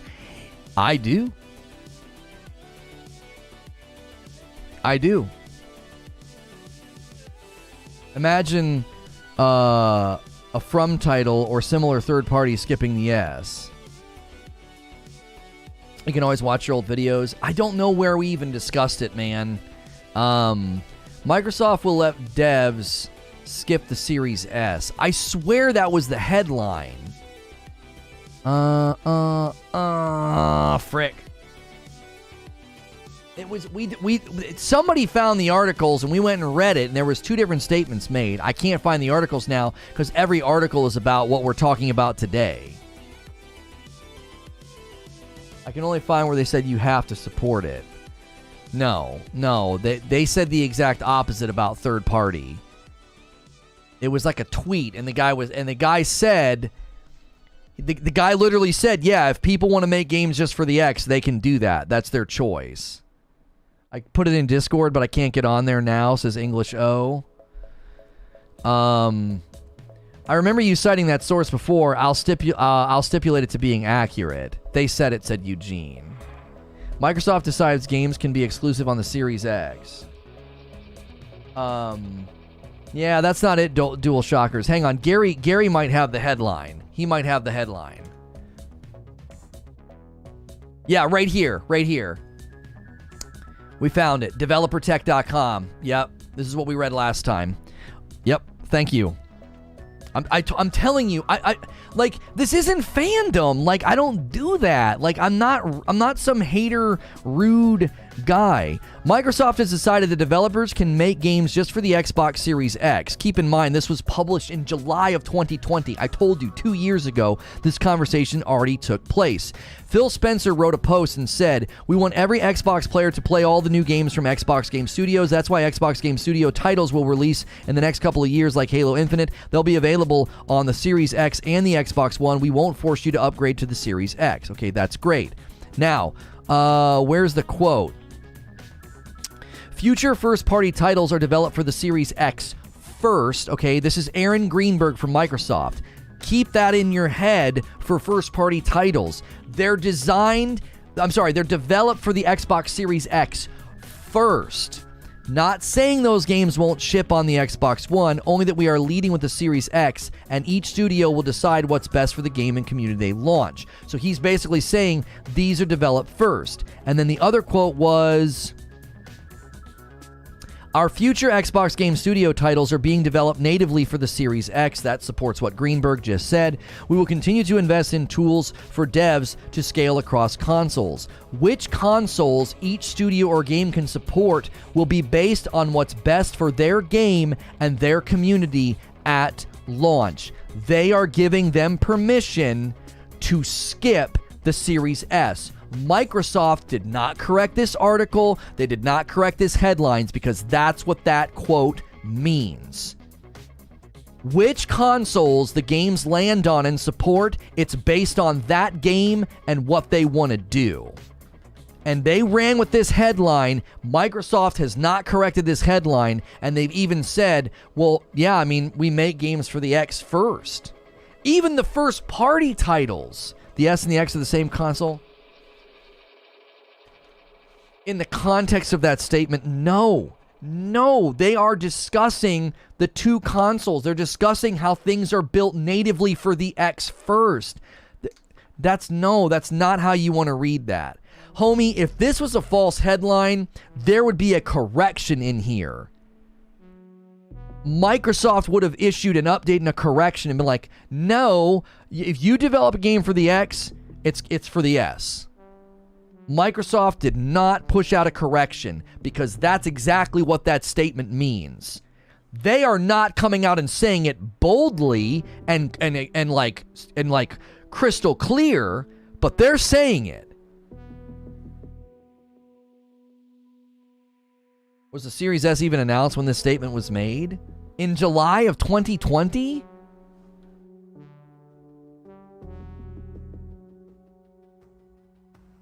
The Series S, yes. Wasn't it? It wasn't?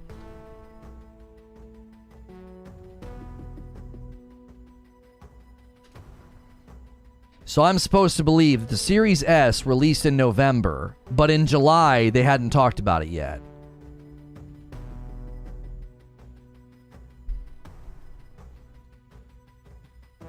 They're literally saying in tweets that games are developed natively for the Series X first. The S was announced in September. The S trailer was uploaded on September 20th. Y'all know what I'm going to say, right? You ready for this? Are you guys ready? That's a profound point, right? Series S wasn't announced until September, so those comments in July have nothing to do with that. Really? It's interesting.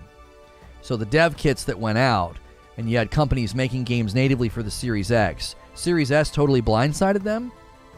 They announce it in September, and it sells 2 months later? You think it wasn't in production? It wasn't made?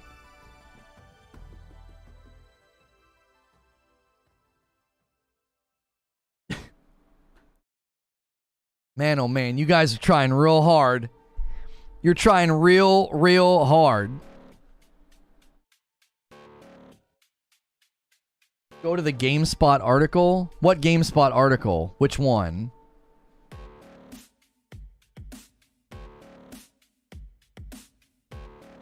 That's a statement made to the public. Xbox first-party studios can make Series X exclusives if they want. When was that article published, Gary? Can you give me a date on that? Can I get a date on that one?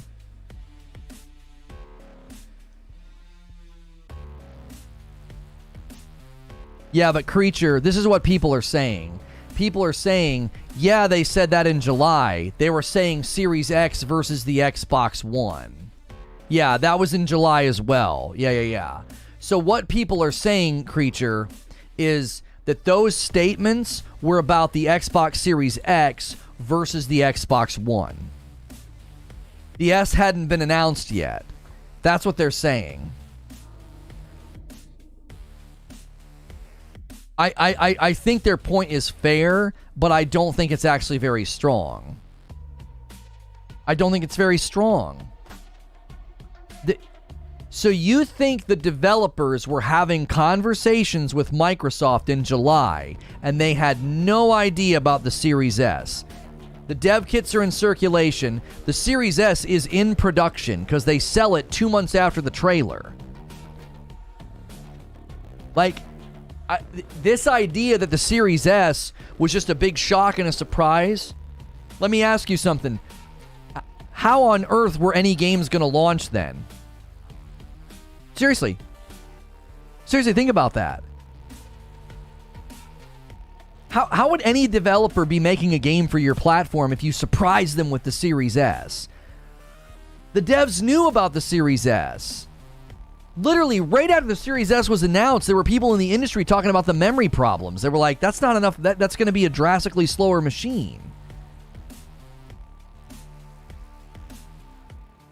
From June, says Zubair, what is Project Lockhart? Microsoft has been planning a second, cheaper, and less powerful next-gen Xbox console. Right. So in June, it was already a codename leak.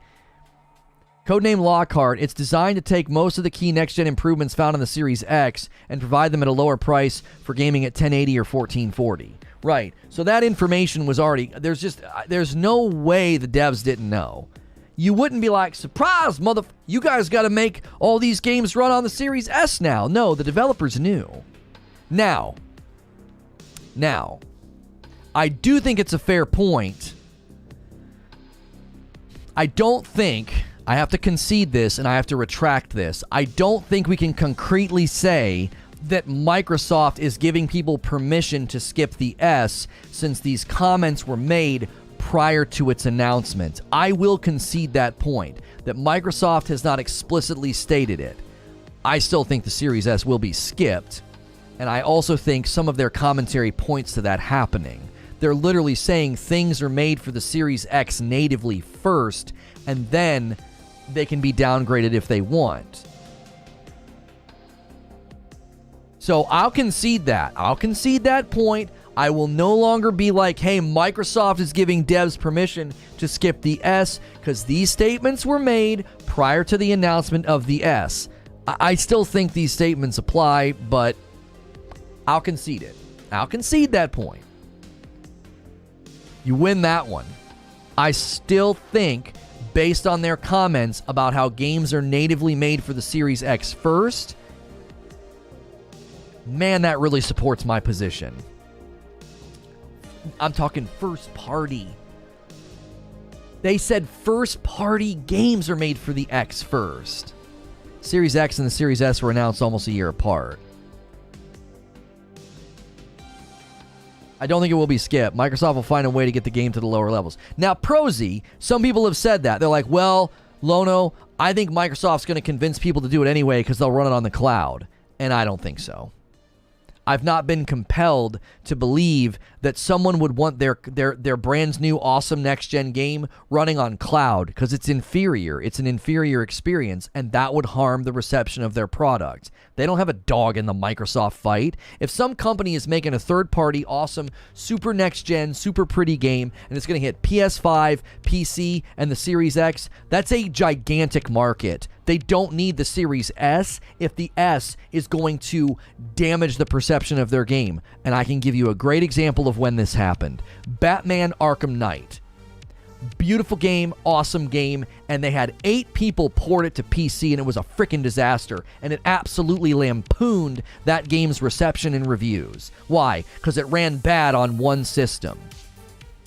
It didn't matter that it ran fine everywhere else. It didn't matter that it was a great game and really advanced the Arkham series. None of that freaking mattered. Why? Because you had a crappy port. And if they try to convince some company, yeah, run your game on our cloud system, they're like, why would we do that? That's an inferior experience. We don't have a dog in the fight. We don't care about the Microsoft platform. Microsoft's going to have to write a check. You think they want to just keep doing that? Unless you're planning on selling games and making a profit, put it on Game Pass, who cares? I'm talking about third-party companies that might not have an interest in any of that. You have to optimize for 2 different settings on a console versus one. It isn't a PC. Exactly. There's been a couple of developers that have spoken about that. Oink woof. Digital Foundry heard from multiple developers that the Xbox Series S is a pain. We're still at the beginning of the generation, and the S is already constrained with memory issues. I'm telling you, Mark, people, they literally think I'm being a Sony fanboy, and I'm like, I'm literally listening to like industry experts, and I'm taking their word for it, because I don't care about either system to that degree. We took the heating issues pretty serious on the PS5. We researched it. We looked into it. It was a non-starter. That would have been a concern, so I looked into it. Like, I don't give a crap about the plastic or the box or the logo on the side. I don't care. I bought equipment. I want it to run well. And I want it to run well for people who bought the Series S. $5 tip from Rice Eater. Most games probably will ship on Series S, but big AAA third-party games like GTA 6, be prepared. 100% agreed. I think many things happened and went wrong here. I do not think Microsoft intended for the Series S to be on par with the X at all. Just bad luck its availability was so much higher than the X. I think it was always their intention to have the Series S to be a bare-bones Game Pass Xbox, but the shortage of the X has led to such an unexpected saturation of the S, it's now a problem that they could not have predicted. Possible. Very possible. Yes. We could probably get 400 likes. Come on, man. We've had so many people here today not pushing the like button. Come on, man. We've had close to 500 viewers almost all day. Where are my likes? Where are my coffee orders? Where are my members? My man Rice Eater with all the tips today. Thank you very much. Very, very kind. Cool. More people's, Reforge Roast mugs are going out, so thank you so much to those of you who have ordered those mugs. Thank you everybody who has pushed the subscribe button today and the like button. We greatly appreciate it. Greatly appreciate it. My Sea of Thieves video did so well on TikTok. I don't even like promoting that we have that anymore because we haven't done much over there, but man, that thing cooked up to 17,000. Honestly, the S should have never been made. I was upset with Xbox when I saw they were making it and just not sticking with the Series X. I keep repeating this, but less than 50% of American households have a 4K screen in their home. Yeah, Zubair, that's why I really got annoyed with all the 4K obsession. I was so freaking annoyed. I threw confetti in the air the one year at E3, and people can tell you, they were around for it. I was like, they're finally talking about frame rate. I was so pleased when they put together that Microsoft marketing package and they were talking about their next console, and they mentioned frames per second like 3 different times. I was so extremely excited. I was like, finally, they're focusing on what freaking matters. And then all of a sudden, 4K, 4K, 4K, 4K. We could do 4K, 4K for you. And I'm like, shut up about 4K. Shut up about it. All you're going to do is drive performance into the dadgum ground. And that's exactly what it's done every time it shows up. 4K 30, dynamic 4K with an average of like 42 frames per second. You can take your 4K and shove it in your ear. I don't want that. You're saying for a fact third-party devs will skip the Series S? Burden of proof is on you? No. The burden of proof is to wait. It's a prediction. So far, it hasn't happened yet. So I can't blame people for being skeptical. It's a prediction. What do you mean? I'm not stating it as fact. I'm stating it very confidently. If I tell you, yeah, man, Steven's going to be late. Bet you, I'm super confident in that. You're really stating that as a fact. No, I'm making a prediction, and I'm making it confidently. You know, we don't know whether or not it comes true until he comes walking through the door. 10 after, told you he'd be late, right? Like, in 2 or 3 years, I already said it. I wouldn't be surprised if I get proven right next summer. Summer of 2023, I bet, is when I get proven correct. There will be trailers, and people will be like, wait a minute. It down at the bottom there, it said PlayStation 5, it said Steam, and then it said the Xbox Series X. It didn't have, like, the little line in the S. Wait a minute. What's that mean, right? It'll just be a trailer. It'll just be a trailer. Just a trailer about a game that's awesome and crazy and dope, and it's got a launch date of 2024 or whatever, and down at the bottom, people are going to be like, and that'll be a headline, is such and such game skipping the Series S? And the developers are going to do an interview, and they're going to say, we really wanted to push our game beyond the limits of what we did with our last iteration, and unfortunately that meant we had to make this exclusive to the PS5 and the Series X.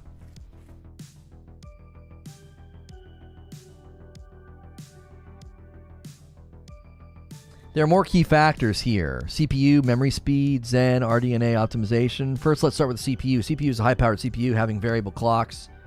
Well, that was the thing in most of the interviews, JD. The devs are like, it's not the CPU. Now, somebody faulted the GPU. I can't remember who it was. Somebody said the GPU in the Series S was giving them trouble. It was the, who was it?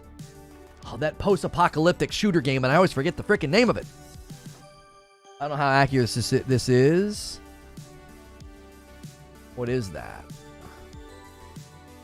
One Piece Odyssey? A Straw Hat Pirates are hit by a raging storm?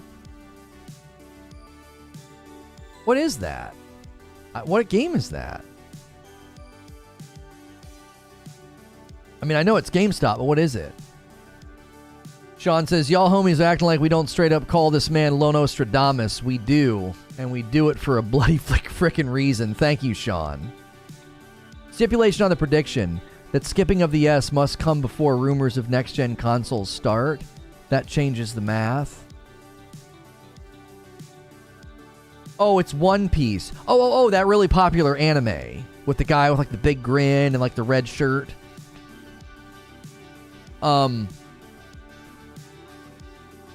I mean, I get what you're saying, Zubair, but, like, so what, are people going to come back and be like, well, the only reason they're skipping the S is because there's now the Xbox Series X Pro. What? That's my prediction is simply that you're going to have a very saturated market of people that are going to be ticked off. Who cares? Who cares if the impetus and the catalyst is that they have a stronger system now that you can go buy? That doesn't matter. You think that's going to matter to the fact that the Series S is selling like 3-1 versus the Series X? Nobody's going to care about that. Well, it makes perfectly good sense. You know, they just announced the Xbox Series X Pro. They're going to be ticked. Not a Pro, a PS6. Oh, I see what you're saying. Okay, hang on. So you're saying if at the very, very end of this life cycle, the Series S gets skipped, I can't be like, told you so. Yeah, I'll concede that. No. Yeah, I'll concede that. If it's literally a game that's launching on like the PS5 and the PS6, and it's launching on the Series X and the Xbox Phantom, or whatever the frick they call the next console, which hopefully they come up with better names than Series X and S, since they sound like the same letter! Anyway, if they do that, yeah, I'll be like, yeah, that wasn't my prediction. That wasn't my prediction. A PS5 Pro and an Xbox Series X Pro, that doesn't negate my prediction. My prediction is, in this life cycle, the Series S gets skipped by third-party games, at least some. Rice Eater with another $5 tip through Super Chat.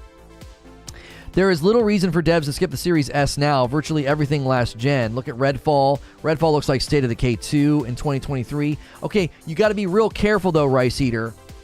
Those games have been in development for a really long time, so they're essentially cross-generational games.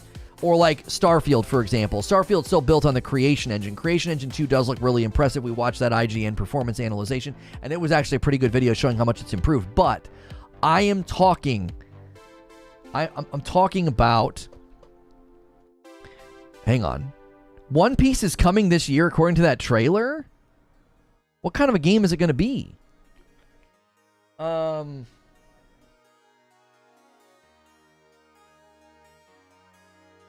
Anyway. I am talking about next year. Trailers will be hitting for titles that are only going to be on like the PS5. I'm talking about like titles that are going to be crazy next gen. The Series 360. That won't be confusing at all. Do you see what I'm saying? My prediction is based on everything that's been happening. Look up like 12 messages.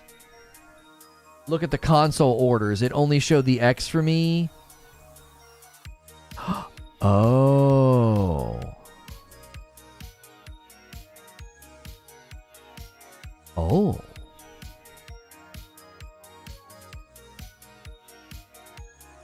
It might have already happened. This One Piece game.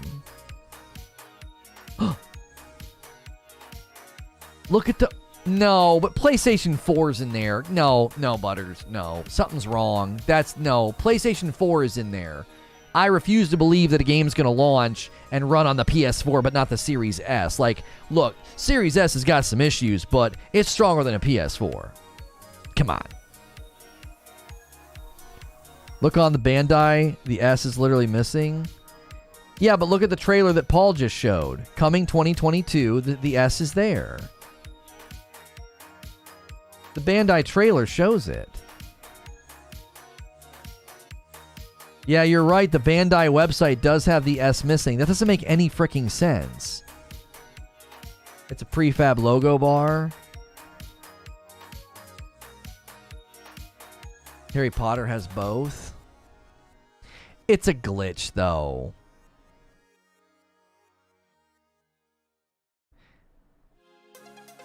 Yeah, even Harry Potter's not showing right. Harry Potter has the Series X, but not the Series S. We know that that's not true. We know that that's not true. Yeah, no, it hasn't happened yet. It hasn't happened because even the Harry Potter placeholder, I can't order it right now. I can't order Hogwarts Legacy for the Series S on GameSpot. I can't do it. It's just, it's a glitch in the system. It has both? No, it doesn't. I just clicked on it. I don't see it. Where is the Series S? On Hogwarts, Nintendo Switch, PlayStation 4, PlayStation 5, Xbox One, Xbox Series X. Like, it's a glitch. Like, they've got these are placeholders that aren't set up properly yet. We can't. This is too early. Look at my Best Buy link. It's for an Xbox One also. Yeah, apparently that game's going to run on old-gen consoles. Yeah, Xbox One or the Series X. What the frick? That game is messed up right now. It's literally saying that it's going to run on the Xbox One or the Series X. What the frick does that even mean? Yeah, y'all are getting lost in the weeds here. Those are not examples of my prediction. No. Hey, love your hair. Oh, thank you. It's in that fun stage where like it's long and like I get to kind of really go crazy with it. Like it's in a fun state right now. I'm not going to get it cut until I get back from Ohio, so it's about to be wild. Anyways, my prediction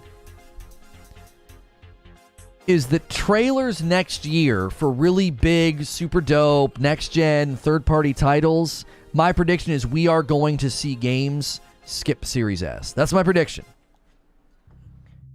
If I end up being wrong, so be it. But my other prediction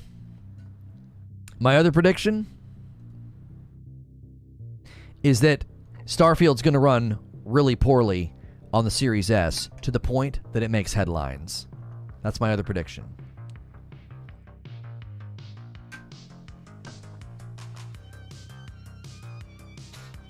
That's my other prediction. You're wrong undoubtedly? Sure, you know. Halo Infinite struggles to run on the Series S, but Starfield will run just fine. Yeah. Have you seen any of the reports about Halo Infinite's performance and complaints from the community? Blame that all on 343. Sure. Yeah. Halo Infinite's struggling. It runs the game at 1080 dynamic and still struggles to hit 60 and drops down to like 540 resolution. But I'm sure Starfield will run beautifully on the Series S.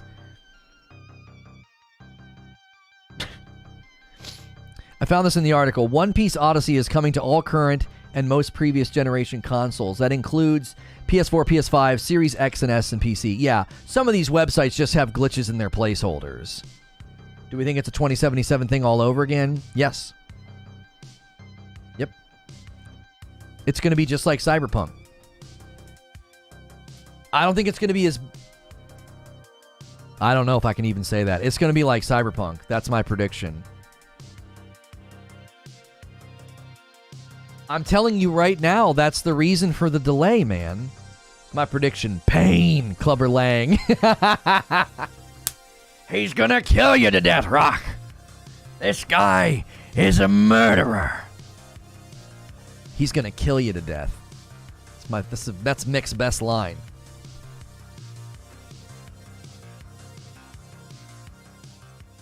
Where's this info about the performance of the Infinite on the S coming out? I've never seen any horrendous drops in resolution.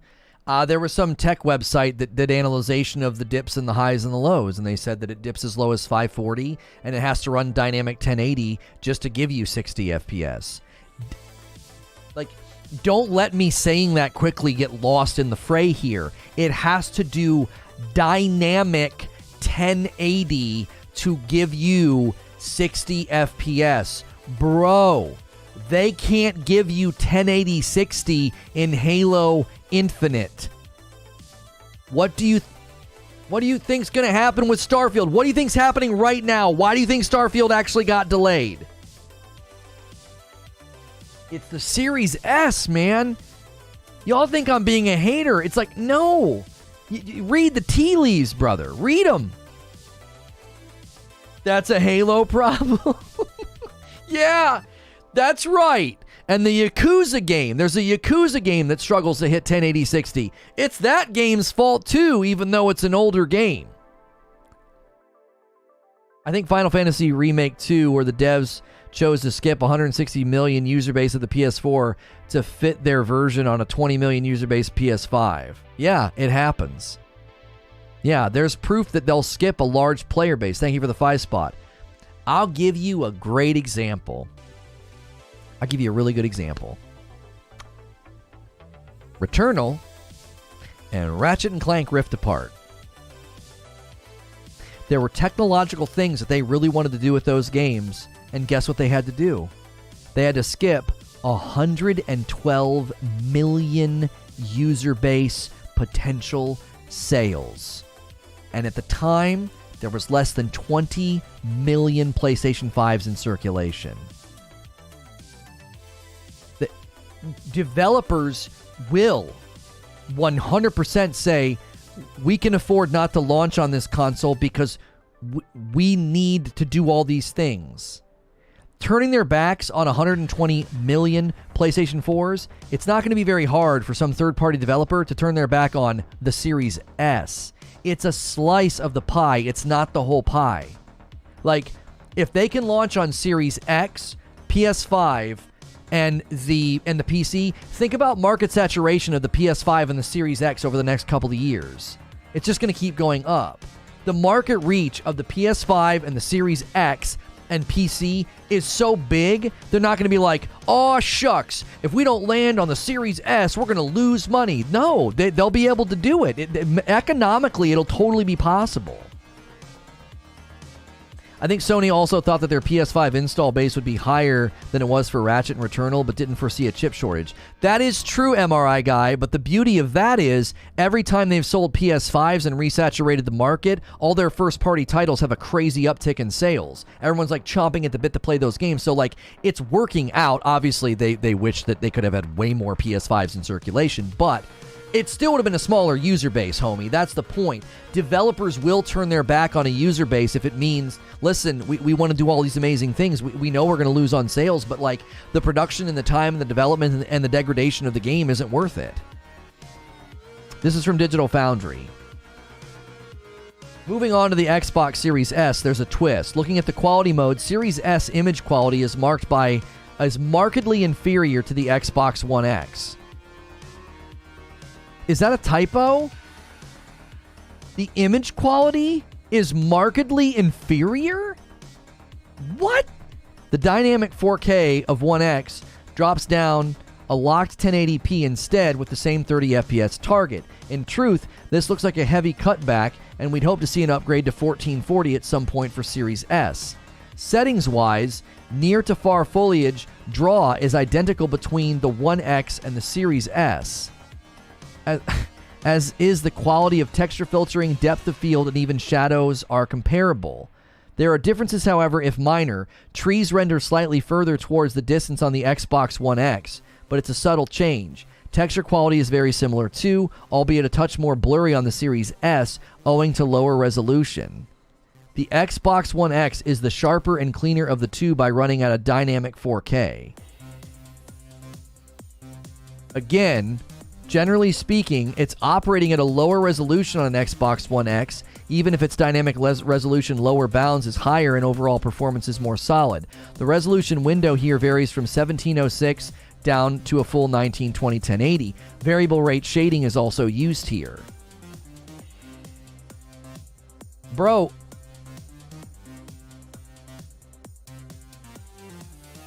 they're comparing Halo Infinite's performance on the Series S to the Xbox One X.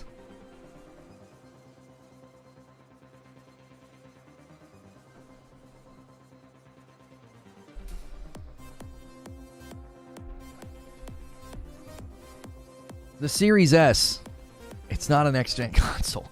Give me a second. I gotta run upstairs. I gotta use the restroom. I'll be right back. Don't go anywhere. We still have more streams coming.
Yo, yo, yo, Nook with a $2 tip. I see why it's $100 less than the PS5 digital. Thank you for the $2 tip.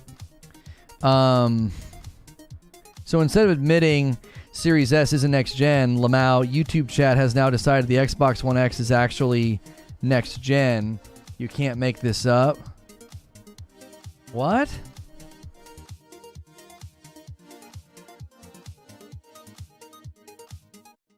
Like, Digital Foundry literally compared Halo Infinite's performance on the Series S to the Xbox One X, an old-gen console, and they were comparable.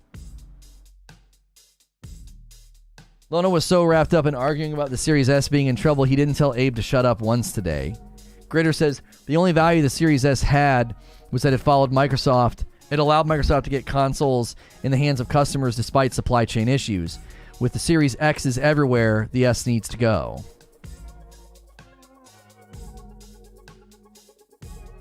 Somebody's saying, what game on the Series X can do 124K? Just name one. Is somebody saying that that can happen? That's not even happening on the PS5 and the Series X. Wasn't the launch price of the Series S $250, making it cheaper than the Xbox One X by $50? No, it was, what was it, $299 versus the $399. It was $100 cheaper, was it not? What was the price difference between the Series X and the Xbox One? Oh, it was cheaper than the One X. No, I don't know about that. Yeah, it was $299 versus $499. Yeah, I'm sorry. I said $399. Yeah, $299 versus $499. Yeah, it was $200 cheaper. I don't know what the One X was selling for at the time. I'm loving how interactive your conversations are. Incredibly refreshing. Oh, thank you, Oink Wolf. I appreciate that. I am safe for work. You may have noticed, we've been streaming for about 2 hours. You may have noticed that I keep it safe for work. And a lot of people treat me like a radio show or a podcast. They throw me on in the background of their day, and you don't have to worry about what I'm going to say. Now, when I do members-only content, there might be some swears in there, but I usually warn people.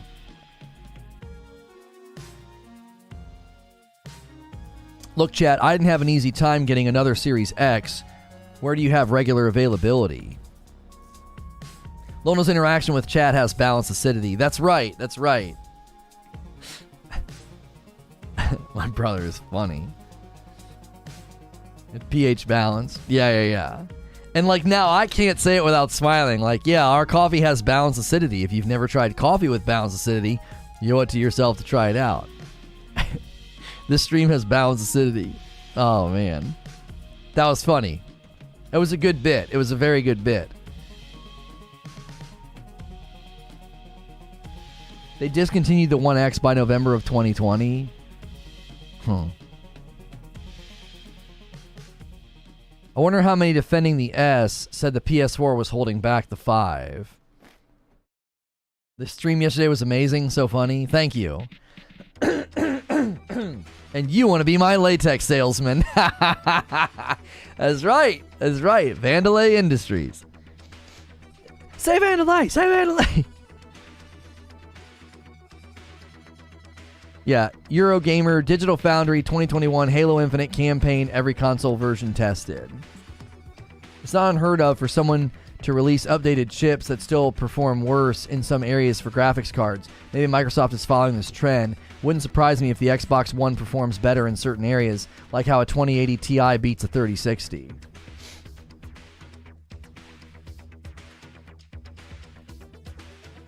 Let's face it, a lot of people had to settle for the S because they couldn't get an extra PS5, I understand, but I would have just waited till I got the premium console. The S is too underpowered. The question is, are third-party devs forced to release on Series S when they make games for the Series X? I just don't know, Send-In Gamer, because if I'm Microsoft, it's a dilemma either way. You know, if some third-party company's making some title that looks really good, maybe it's really well-known, maybe it's getting a lot of traction and it's really popular, and it's going to be on PS5 and PC, and they come to Xbox and they say, listen, we had to stop development for the Series S. We couldn't do it. It's only going to be on the X. If Microsoft says no to that deal, you basically just created a PlayStation console exclusive that didn't cost Sony a dime. Like, that's a pretty serious issue. You can't, like, inadvertently hand Sony... You can't inadvertently or passively hand Sony a console exclusive just because you're like, oh, well, it's got to run on the S. If you don't want to put it on the X, and you're not putting it over here. Well, the company might be like, well, okay. I mean, we're bummed not to have a game in the Microsoft ecosystem. You know, Series X in the next couple of years will continue to sell well. I mean, that is a portion of the market, but, you know, A console can last 7 to 8 years. Most people upgrade their PCs at least once or twice in that same time. Yeah. I think that's another dilemma here, MRI guy. 7 to 8 years. So they launched these consoles in 2020. So you got to imagine 2027 and 2028, the Series S, I just think it's really going to be struggling to keep up. It's already struggling to keep up. Like, I just think Halo Infinite's a huge indictment. It just is. It's a huge indictment of that console. Gotham Knights ditched old gen, but it's coming to the Series S and was at a bottleneck in development. Oh, I have no idea. Gotham Knights, like, quietly dropped old gen, but it looks like an old gen game. Like, it's super weird. It looks like a frickin' mobile game. Gotham Knights is going to be a super weird game, if you want my honest opinion. They're launching that game for $70. And it looks like a mobile game. I've already bet money that Gotham Knights will kick itself over to mobile like 6 months later or 9 months later, and everybody's going to be like, I bought that game for $70 and it's a mobile game? He was talking about how PC gaming is cheaper via hardware. It isn't. Oh gosh, no. PC gaming being cheaper via hardware? That's never been true. Now, it might be true in about 5 years, like if you want to build a really good system to be slightly stronger than like a PS5 or an Xbox One, you want to have that slight edge. Yeah, you might be able to buy it. No, even then I don't know if you'd be able to buy it for cheaper than a PS5 or an Xbox One X. It was true for a long time. You could build a really strong gaming PC for less than the cost of a console, less than like $400 or $500. I remember building rigs for people through Newegg, and it usually costing around, I would think, between $700 and $800. That's my memory. But again, that was in 2002. That was in 2002, 2003. I think I was building. I think I built one for a guy for between $500 and $600. I take that back. I built him a pretty decent PC for about $500 to $600.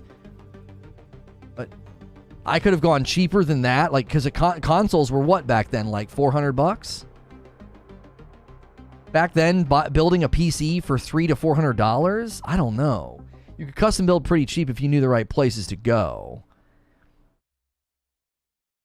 I mean, I was using Newegg.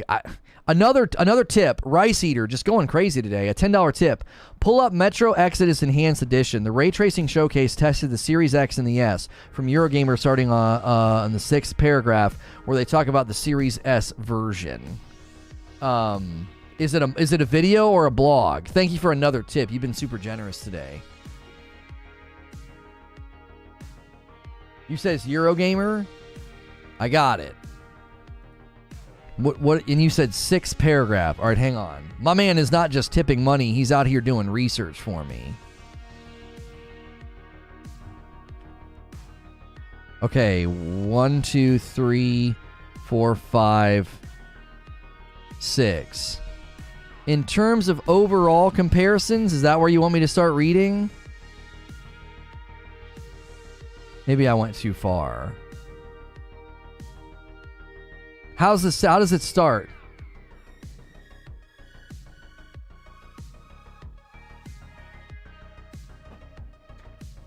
Tiger Direct. Oh, I remember Tiger Direct. I used Newegg back in the day. I remember Tiger Direct. What's the paragraph start with? And I'll go to where you want me to go. I can't tell if this is the one you want me to read.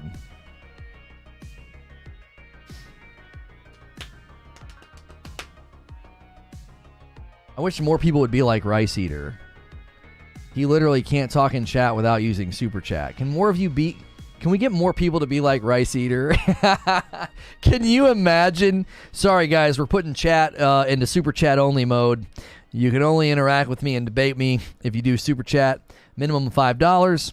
And please like, share, and subscribe.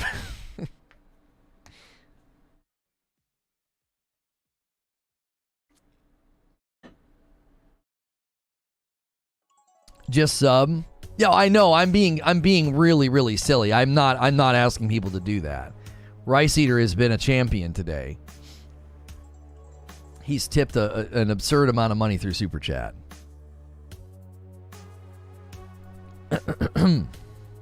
And we did have some gifted members. I actually am curious where the gifted member count is right now. BS, there's no way you can build something that outperform a PS5 for under 500? No, not now. Not now. Certainly not now. Well, back in the day you could. Listen, that doesn't... Who cares about that? We're not living in 2003. So it's what's the point of even bringing that up? I'm not saying that in response to Wheezy. I'm saying, what's the point of even bringing up and invoking the idea that you can build something for cheaper if it's not true right now, then who really cares? That says 1378 on the back end. The view counts on YouTube are so wacky.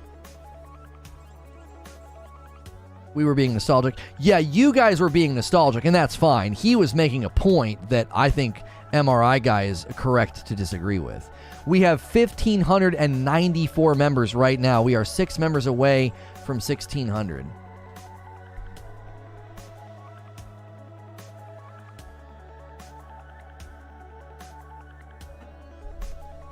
I'm on live chat. Did Rice Eater reply to me?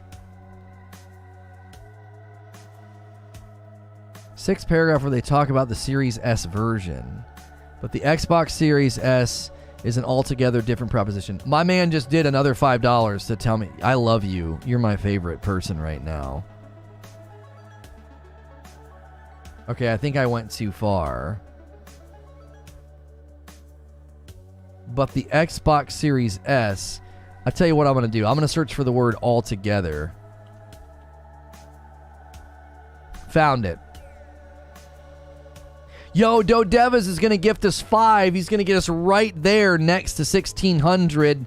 J2 Valid, Optician, Mamba Vibes, Luis Jose Arujo, Filho. I'm sorry, I probably jacked that up. And Travis Cooper. You guys all got gifted members. Make sure and say thank you to Dodevas for that. We're now 1 member away from 1,600. That's amazing. Okay, so according to Eurogamer, when they were looking at, so they did a comparison of the Metro Exodus Enhanced Edition, and they had the following to say. But the Xbox Series S is an altogether different proposition. Many developers, including heavyweights like ID Software, are shying away from ray tracing on Microsoft's junior console, but this is not an option for 4A, who've built their entire technology around the ray tracing-based workflow. Yo, there it is. Stephen Marson's going to do 1 gifted. Bam. Someone named Lucas got it. That's a good name. We did it. 1,600 members. Right now, our record high member count was 1,723. 1,723 is our record to break, and 2,000 is the big stretch goal. So we're at 1,600. It's within grasp. Now, I'll be out of town next week, so it's going to drop quite a bit while I'm gone because a lot of the members are gifted. If you've been gifted a membership and you can jump back in on your own, you know, from last month, let's say you got a gifted in July, consider doing that. So I think the point here is that they're drawing, and that Rice Eater wants to point out, is they're saying, listen, we're just skipping ray tracing on that console. We just can't do it. Now, I'm not going to sit here and say, well, that if you don't do ray tracing, it's not next gen, right? The Zenin Gamer is jumping in as a brand new member. Enjoy the dope badge and emotes. You are dope, and you deserve dope stuff. Thank you so much, guys. If you're a new member from a gifted or you just did one, like the Zenin, get in the Discord. Get in the Discord. Our Discord's one of the greatest places to be. Friday's finally here. I can relax in the stream a bit. What's good, Lightly? If you like the content, it's a $5. Just renew the gifted, says Lord Bacon Taco. That's right. That's right. Ray tracing is so overrated. Yeah, I'm not super concerned about the ray tracing. I'm not. Like, when I look at, when I look at, Halo Infinite, they're not doing any ray tracing in there. I don't give a frick about that. That doesn't bother me. I'm not worried about that. Not an issue. It's the performance that's the issue.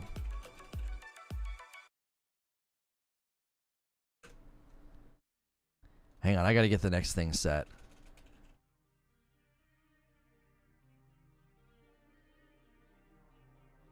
Okay. Yo, Oink Wolf complimented me on how interactive I am and decided to jump in as a member. Enjoy your dope badge and emotes. You are dope and deserve dope stuff. Thank you so much. Remember, you guys that are new members, you really, really should get in the Discord. Something to make mention of is YouTube doesn't do the greatest job of telling you about our members-only content, but I always make sure and ping the Discord whenever we are doing members-only content. So be sure. Meet Your Maker doesn't have a gaming category right yet. Okay. We'll just go in Dead by Daylight, I guess. We might as well be in the relevant game. We're gonna be breaking down the gameplay of this game. It actually looks pretty interesting. It's like Doom meets Mario Maker, and that's all I'm gonna say to whet your appetite. And it's from the Dead by Daylight guys, which has got everybody pretty excited.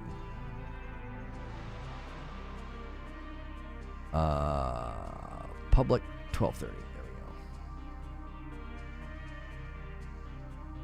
I'm late, but I built multiple PCs that hit 60 for less money than a PS4. They weren't great, but at the time, 1050 GPU beat the consoles. Yo, Phoenix Prime doing a tier 2. Thank you so much for doing that, Phoenix Prime. If we get 100 total tier 2 members, I will launch a new segment called Tough Tiers for Tier 2. I'll let you guys pick really tough games. I'll play them. I'll upload them. You try to be the 1600th. Sorry, man. Sorry. Right now, I think we need...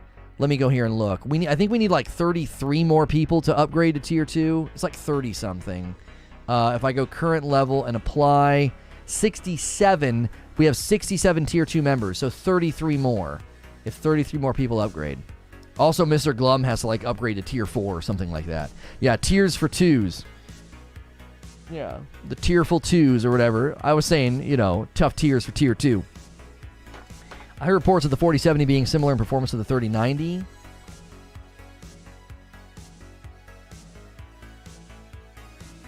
Eugene says, man, that Metro article is damning.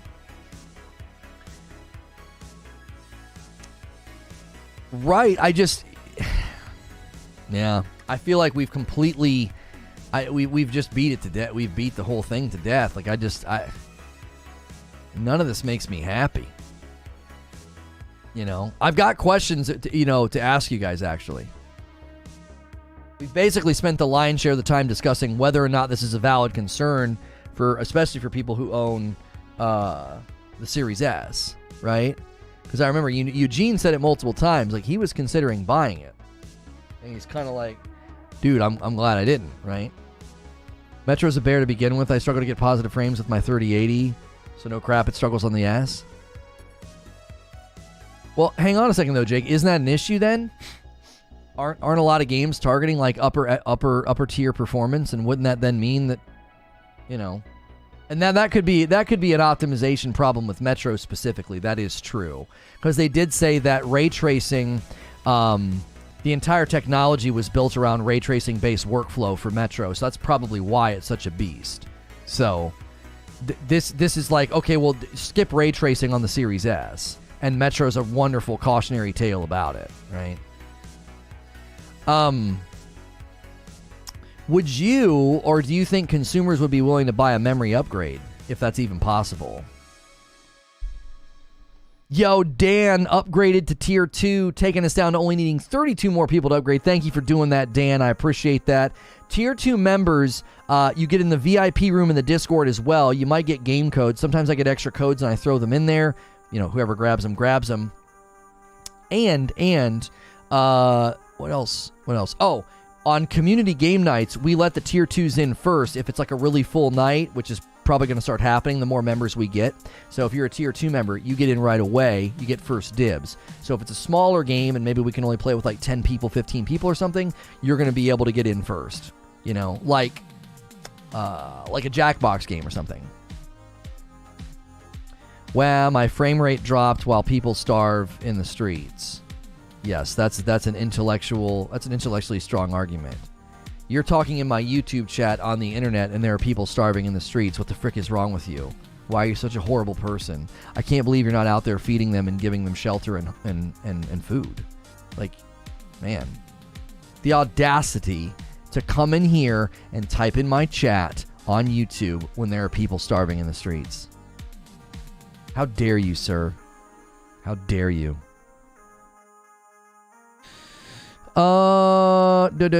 If it can't skip ray tracing, that's the damning part. Right. Right. Yeah, if a game company builds their game and they really are hyped about ray tracing, and ray tracing is interwoven into their game and they can't just like shut it off, yeah, that's going to be a significant problem for the Series S.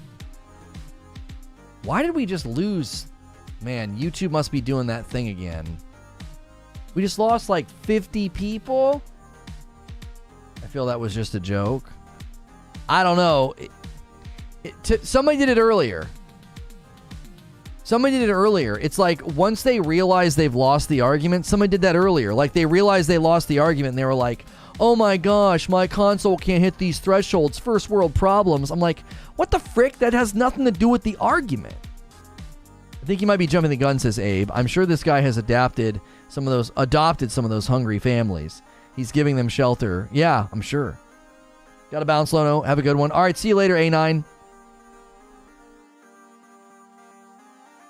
We didn't lose 50 people. They went out to feed people on the streets. It happened at the same time yesterday.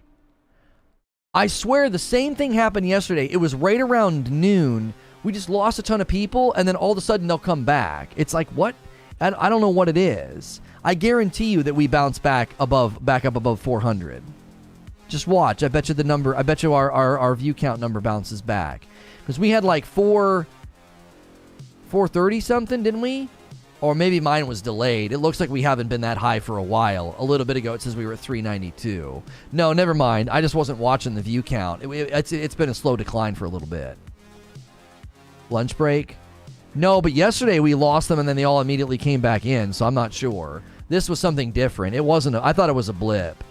It wasn't a blip. I just think you might be right. We're having a slow decline because of lunch. Yesterday we lost like 50 and then they all immediately came back in, so I thought maybe that's what was happening. Very quick lunch break. Yeah, they literally run to the kitchen and come right back. My stream has restarted at least 3 times today alone. Really? Could be force ads maybe to non-members. Being a member doesn't make you immune to ads. And I didn't run any today. But if you're a member or a non-member, that holds no bearing on whether or not you see ads. Ads being seen is only dictated by whether or not you're premium or not. Fool didn't have balanced acidity, that's right.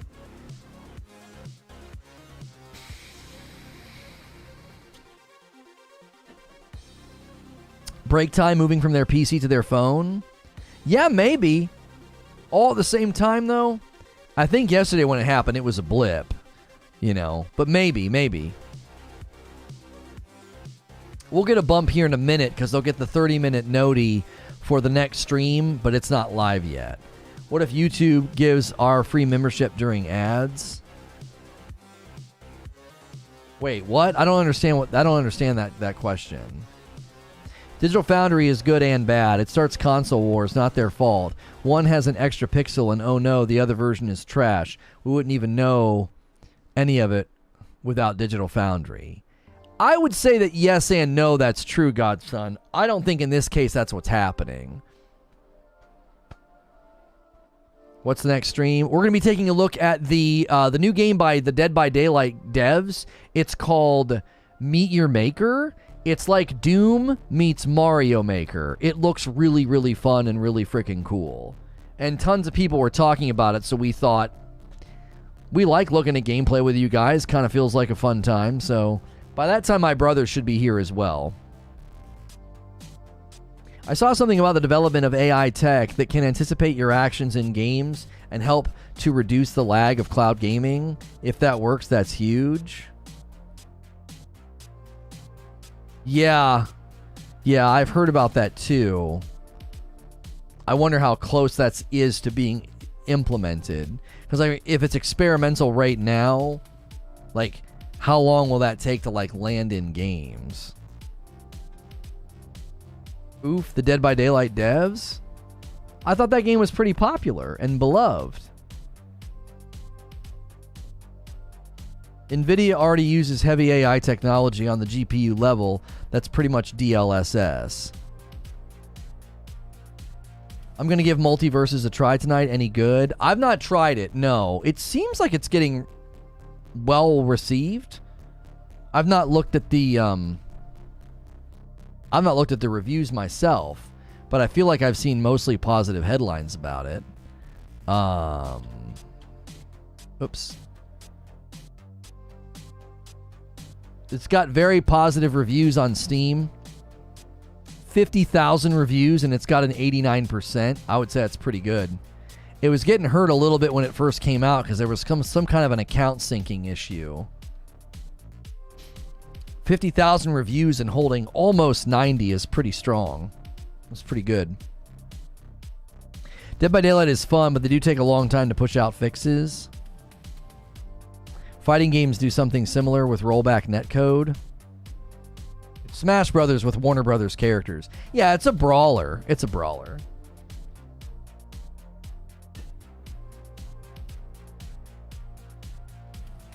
The sensitivity is high in here today. My point is that it's not that serious. My bad. But you're projecting onto chat two different things. Number one, you're projecting that we're super sensitive because we slapped down your stupid comment. The second thing you're projecting is that we're saying it's like super duper serious.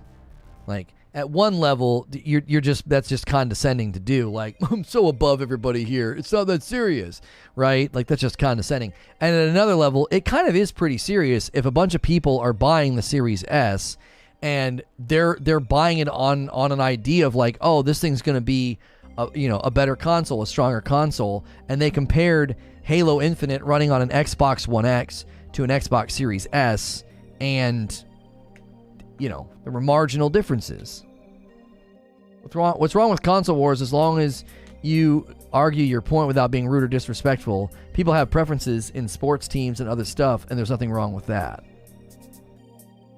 They did say that Season 1 in Multiverses got delayed. Is Shaggy in Multiverses? I'm not sure what the Lugui is, but like Shaggy's in there. Don't speak for me. This is more serious than cancer. Okay.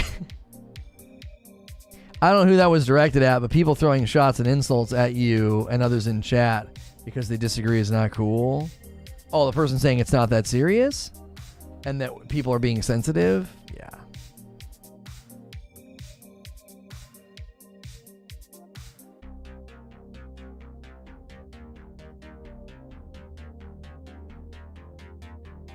Luigi like from Mario? No, he typed Shaggy the Lugui. He didn't type Luigi. He said, is Shaggy the Lugui in Multiverse? Yo, you're guessing that's what he meant. Yeah, I don't know what he meant. Shaggy the Luigi? What's that? If you tell me it's next gen, that's what I expect. I can't get a so-called next gen console and then the mid-gen refresh of last gen has advantages. Exactly. Lono swears he can read through our typos and he can't guess Luigi. It doesn't make sense as Luigi.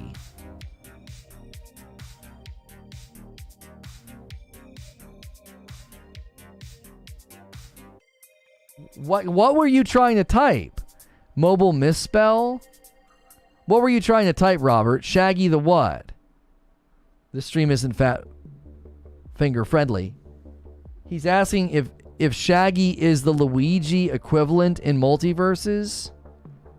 Oh, is Shaggy the Luigi in Multiverses? We did it, chat. We did it. I don't know. I've not played it. My guess was right. Yeah, you actually were right, Distorted. You were right. Usually, I can deduce and read through the typo. I can. But he said, is Shaggy the Lagoy in Multiverses? And I was like, what?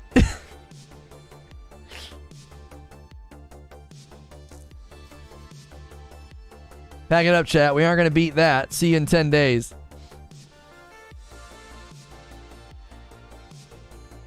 No, yeah, we'll be streaming this evening, MickD09. We're not even done yet. We're getting ready to switch gears to a Meet Your Maker gameplay stream. We'll be kind of analyzing it. And then Reforge Roundtable is in about 2 hours.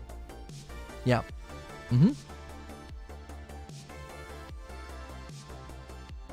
Brings me back to the stylized versus realistic graphics debate. I think realistic games are having logarithmic growth where each extra texture, model, and feature is doubling the cost in money to make it and the power of the machine to run it. You don't see many machines struggling to run Lego Star Wars The Skywalker Saga. Almost no machines can do 60 FPS at 1440 Cyberpunk. Right, which is why one of the games I really focus on, Techno, is Starfield. Will Brona be around? Yes, he's going to join me in a little bit. He'll be here. They're picking him up right now. He'll join me in a little bit. He'll probably join for the breakdown of the game we're going to be watching. And then he is going to be on the roundtable. Yes. Yes. They, it looks like, according to my wife's iPhone, they just got here.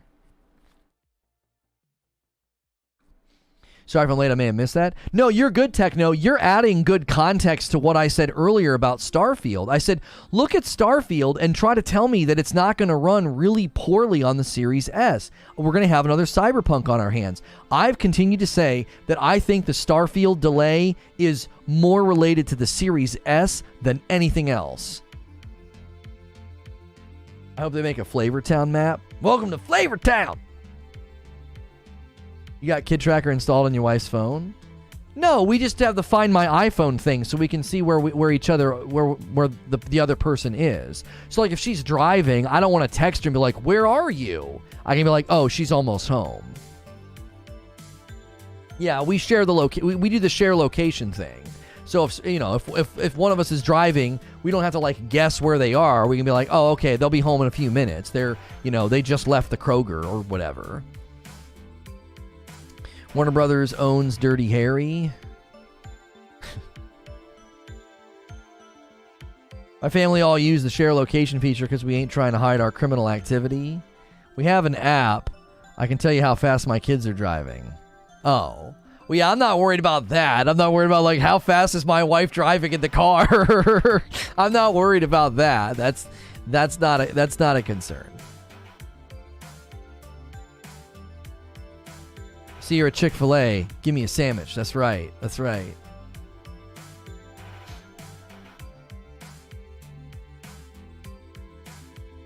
That said, as a teenager, I would have hated that crap. Samuel L. Jackson, hate this hack of crap. Your mom, it's like, I can see that you didn't come straight home from the McDonald's, and you're like, please, hate this hack of crap.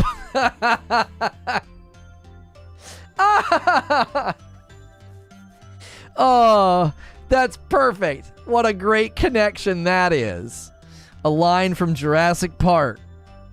I saw you at the dispensary. Are you going to share? Oh, I've got to message my I have to message my cardiologist. It was acting up last night and this morning because I ate too much at dinner. Like, I went a little too hard at Chewy's with my brother, and it bothered me all last night. Like, my blood pressure was up, my heart rate was up. I was like, dadgummit. Like, I ate too much. Like, my body's like, yo, what are you doing? Salt overload. If I'd have been able to take, like, a little gummy, it would have helped. It would have helped. What is Chewy's? It's a pretty good Mexican restaurant. They make their own tortillas, and it's good. It's tasty stuff. Jay, when your eyes are bigger than your stomach. My problem is I have a single beer, and every piece of the food tastes like an angel made it. That's my biggest problem. I had like a 4%er. I had like a Dos Equis, and I was like, bro, everything on this plate tastes like an angel made it. It's perfect. And I just keep going. And if my wife's with me, she's like, eat half. You're going to regret it. She wasn't with me. So I just plowed through these flautas. And then on the drive, I was like, Dad gummit. And it bothers me for like probably a whole 24 hours before it's like all out of my system. Like I pound water, take my magnesium, take my blood pressure medicine, and then it stabilizes after like 24 hours. It's freaking annoying. I scarfed some Chipotle when I was in Ohio. That's the last time it happened. I was super hungry, hadn't really had anything to eat that day, hadn't drunk enough water, and I scarfed a Chipotle, and I was like, it wasn't this bad, but it bothered me for like the rest of that day. So I have to be really careful with salty food. I've been studying dopamine recently. If you stack dopamine increasing activities, it's synergistic. Food good, beer good. Food plus beer, orgasmic. Yeah, I just can't frickin' do it. I can't stop. I can't slow down. I need somebody there with me, be like, yo, eat half. Fun fact, if your name is Jesus, your nickname is Chewy, just is. Why? Why? You're like, I can't explain it. It's just the way that it goes, man.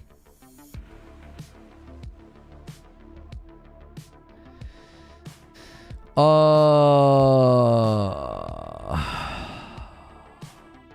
know, I don't want the reveal trailer. Hang on.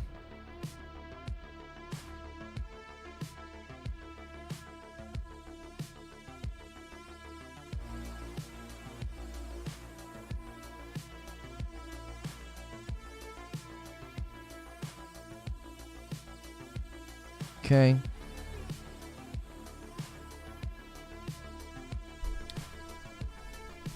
Yeah, I will never understand how... Well, I could understand how Robert becomes Bobby. Because you're like, hey, Robbie. What's up, Robbie Bobby? What's up, Robbie Bobby? And then you just start calling him Bobby. Like, you know what I'm saying? Like, Robert, Robbie, Bobby. Like, I can totally see it. I can even see somebody writing Robbie and somebody being like, did you write Bobby? And it just turning into a joke. And you start getting called Bobby. Like, I get that one, I can connect. But Richard to Dick, I can't figure it out. It's like there was a dude named Richard and somebody really disliked him and they convinced him that was the right nickname. That was how you shortened Richard and he just fell for it. And then here we are. Like, you know what I mean? Bobby is diminutive of Bob, itself a diminutive which likely originated from a hyperchorism, Rob, short for Robert. Rhyming names were popular in the Middle Ages, so Richard became Rick, Hick, or Dick. Oh, William became Will or Bill, and Robert became Rob, Hob, Dob, Knob, or Bob. I think we should start calling Roberts Knob. I think in the spirit of calling Richard Dick, we should be calling Robert Knob. I think that's fair. I mean, just to be fair to all the Richards of the world, Roberts should henceforth be called Knob. I will forever call my Uncle Rob Uncle Knob. I mean, do it for the Richards of the world. You know what I mean? I agree. Don't you, Knob? Right on time. I agree. Don't you, Knob? Let it be so. Bob is an old man's name. It kind of is, isn't it? Yeah, Robert feels more useful. Like Robert or Robbie feels more youthful. Like Bob. We have an Uncle Bob. Yeah, he's old. No one calls him Uncle Robert or Uncle Bobbert. My friend's name is Charles, and we call him Chuck. Chucky, Charlie. Yeah, Chuck. Yeah. We called O'Charlies O'Chucks. That's what we called it, me and my friends. Let's go to O'Chucks. Scarf some of that, wolf some of that bread.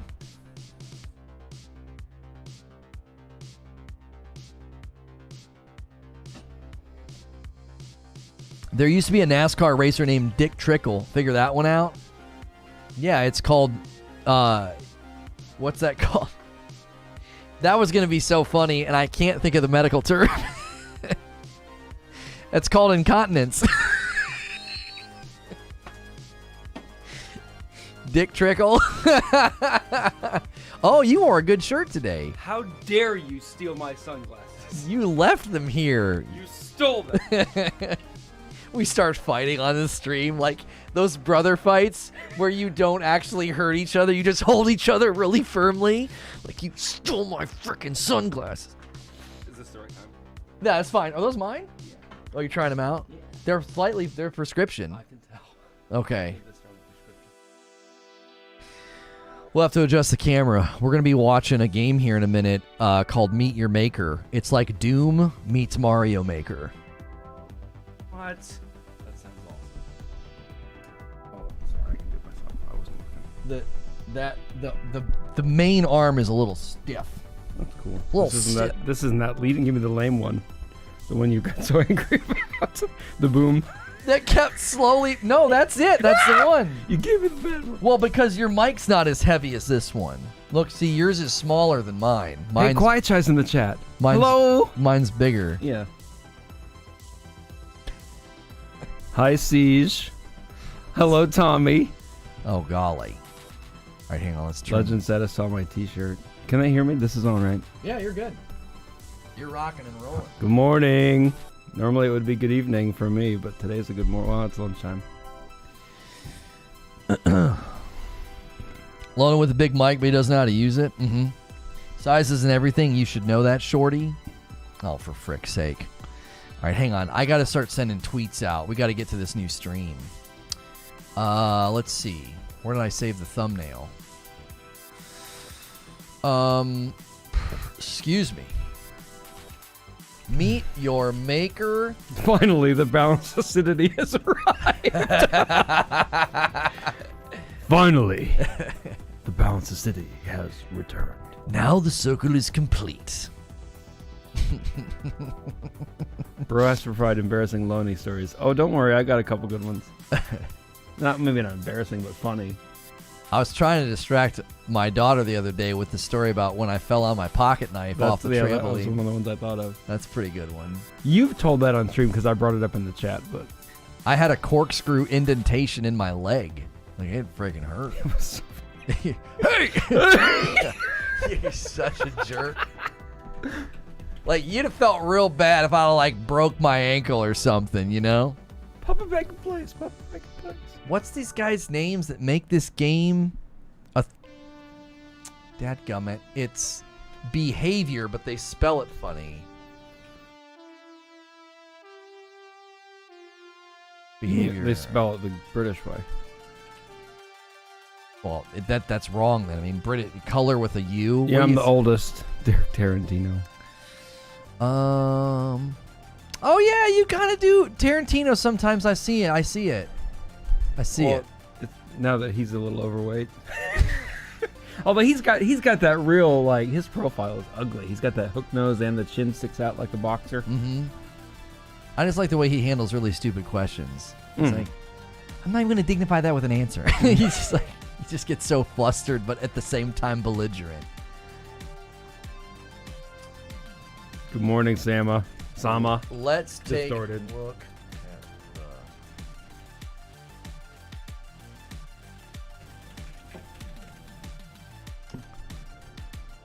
Let's take a look at the Meet Your Maker gameplay. Okay. Okay. We had a thrilling morning talking about the Microsoft's Xbox Series S. The memory expansion or whatever available to the devs? Yes. Yeah. Did you have anybody angry or was it a good chat? I was told that 1080-60 is acceptable next-gen performance.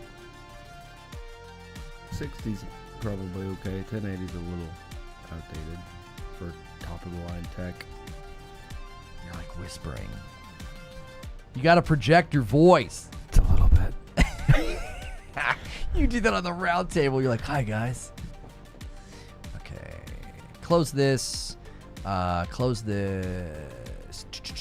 click this. I went to Korea to become an English teacher after being a science teacher in Kentucky for 5 years. So no, not military. The last person in our family to be in the military was Dad. Nobody else has done it, right? No. I was 10 feet away from doing it. Yeah, you almost did. Good thing you didn't.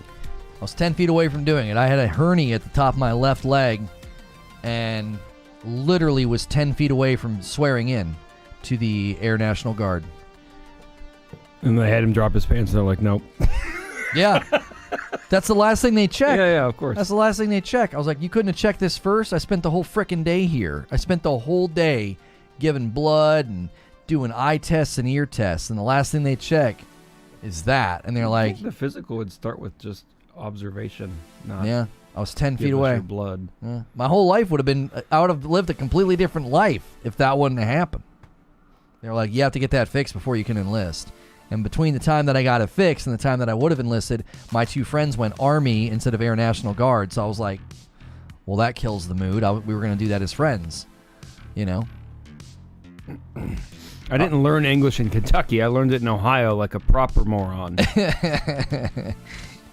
Okay, we didn't do a poll, so I don't have to do a poll. Okay, so we're going to shift gears. We're going to check out Meet Your Maker for about an hour, okay, a little bit over an hour, and then we're going to do the Reforge Roundtable, and he's going to join us for that. And then tonight, we will be streaming and playing games. We've got some great game suggestions from you guys. It should be hysterical, and I'm going to put a link in chat, so if redirect doesn't work, you can use that link to come to the next stream. We'll do the same thing when it's time for the roundtable, okay?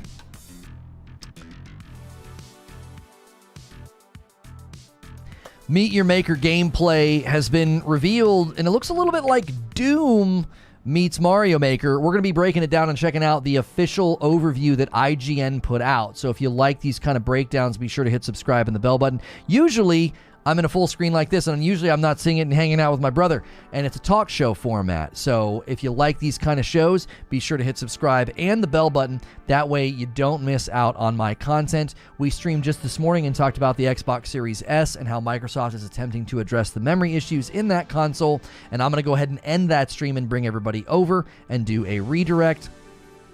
And my wife's...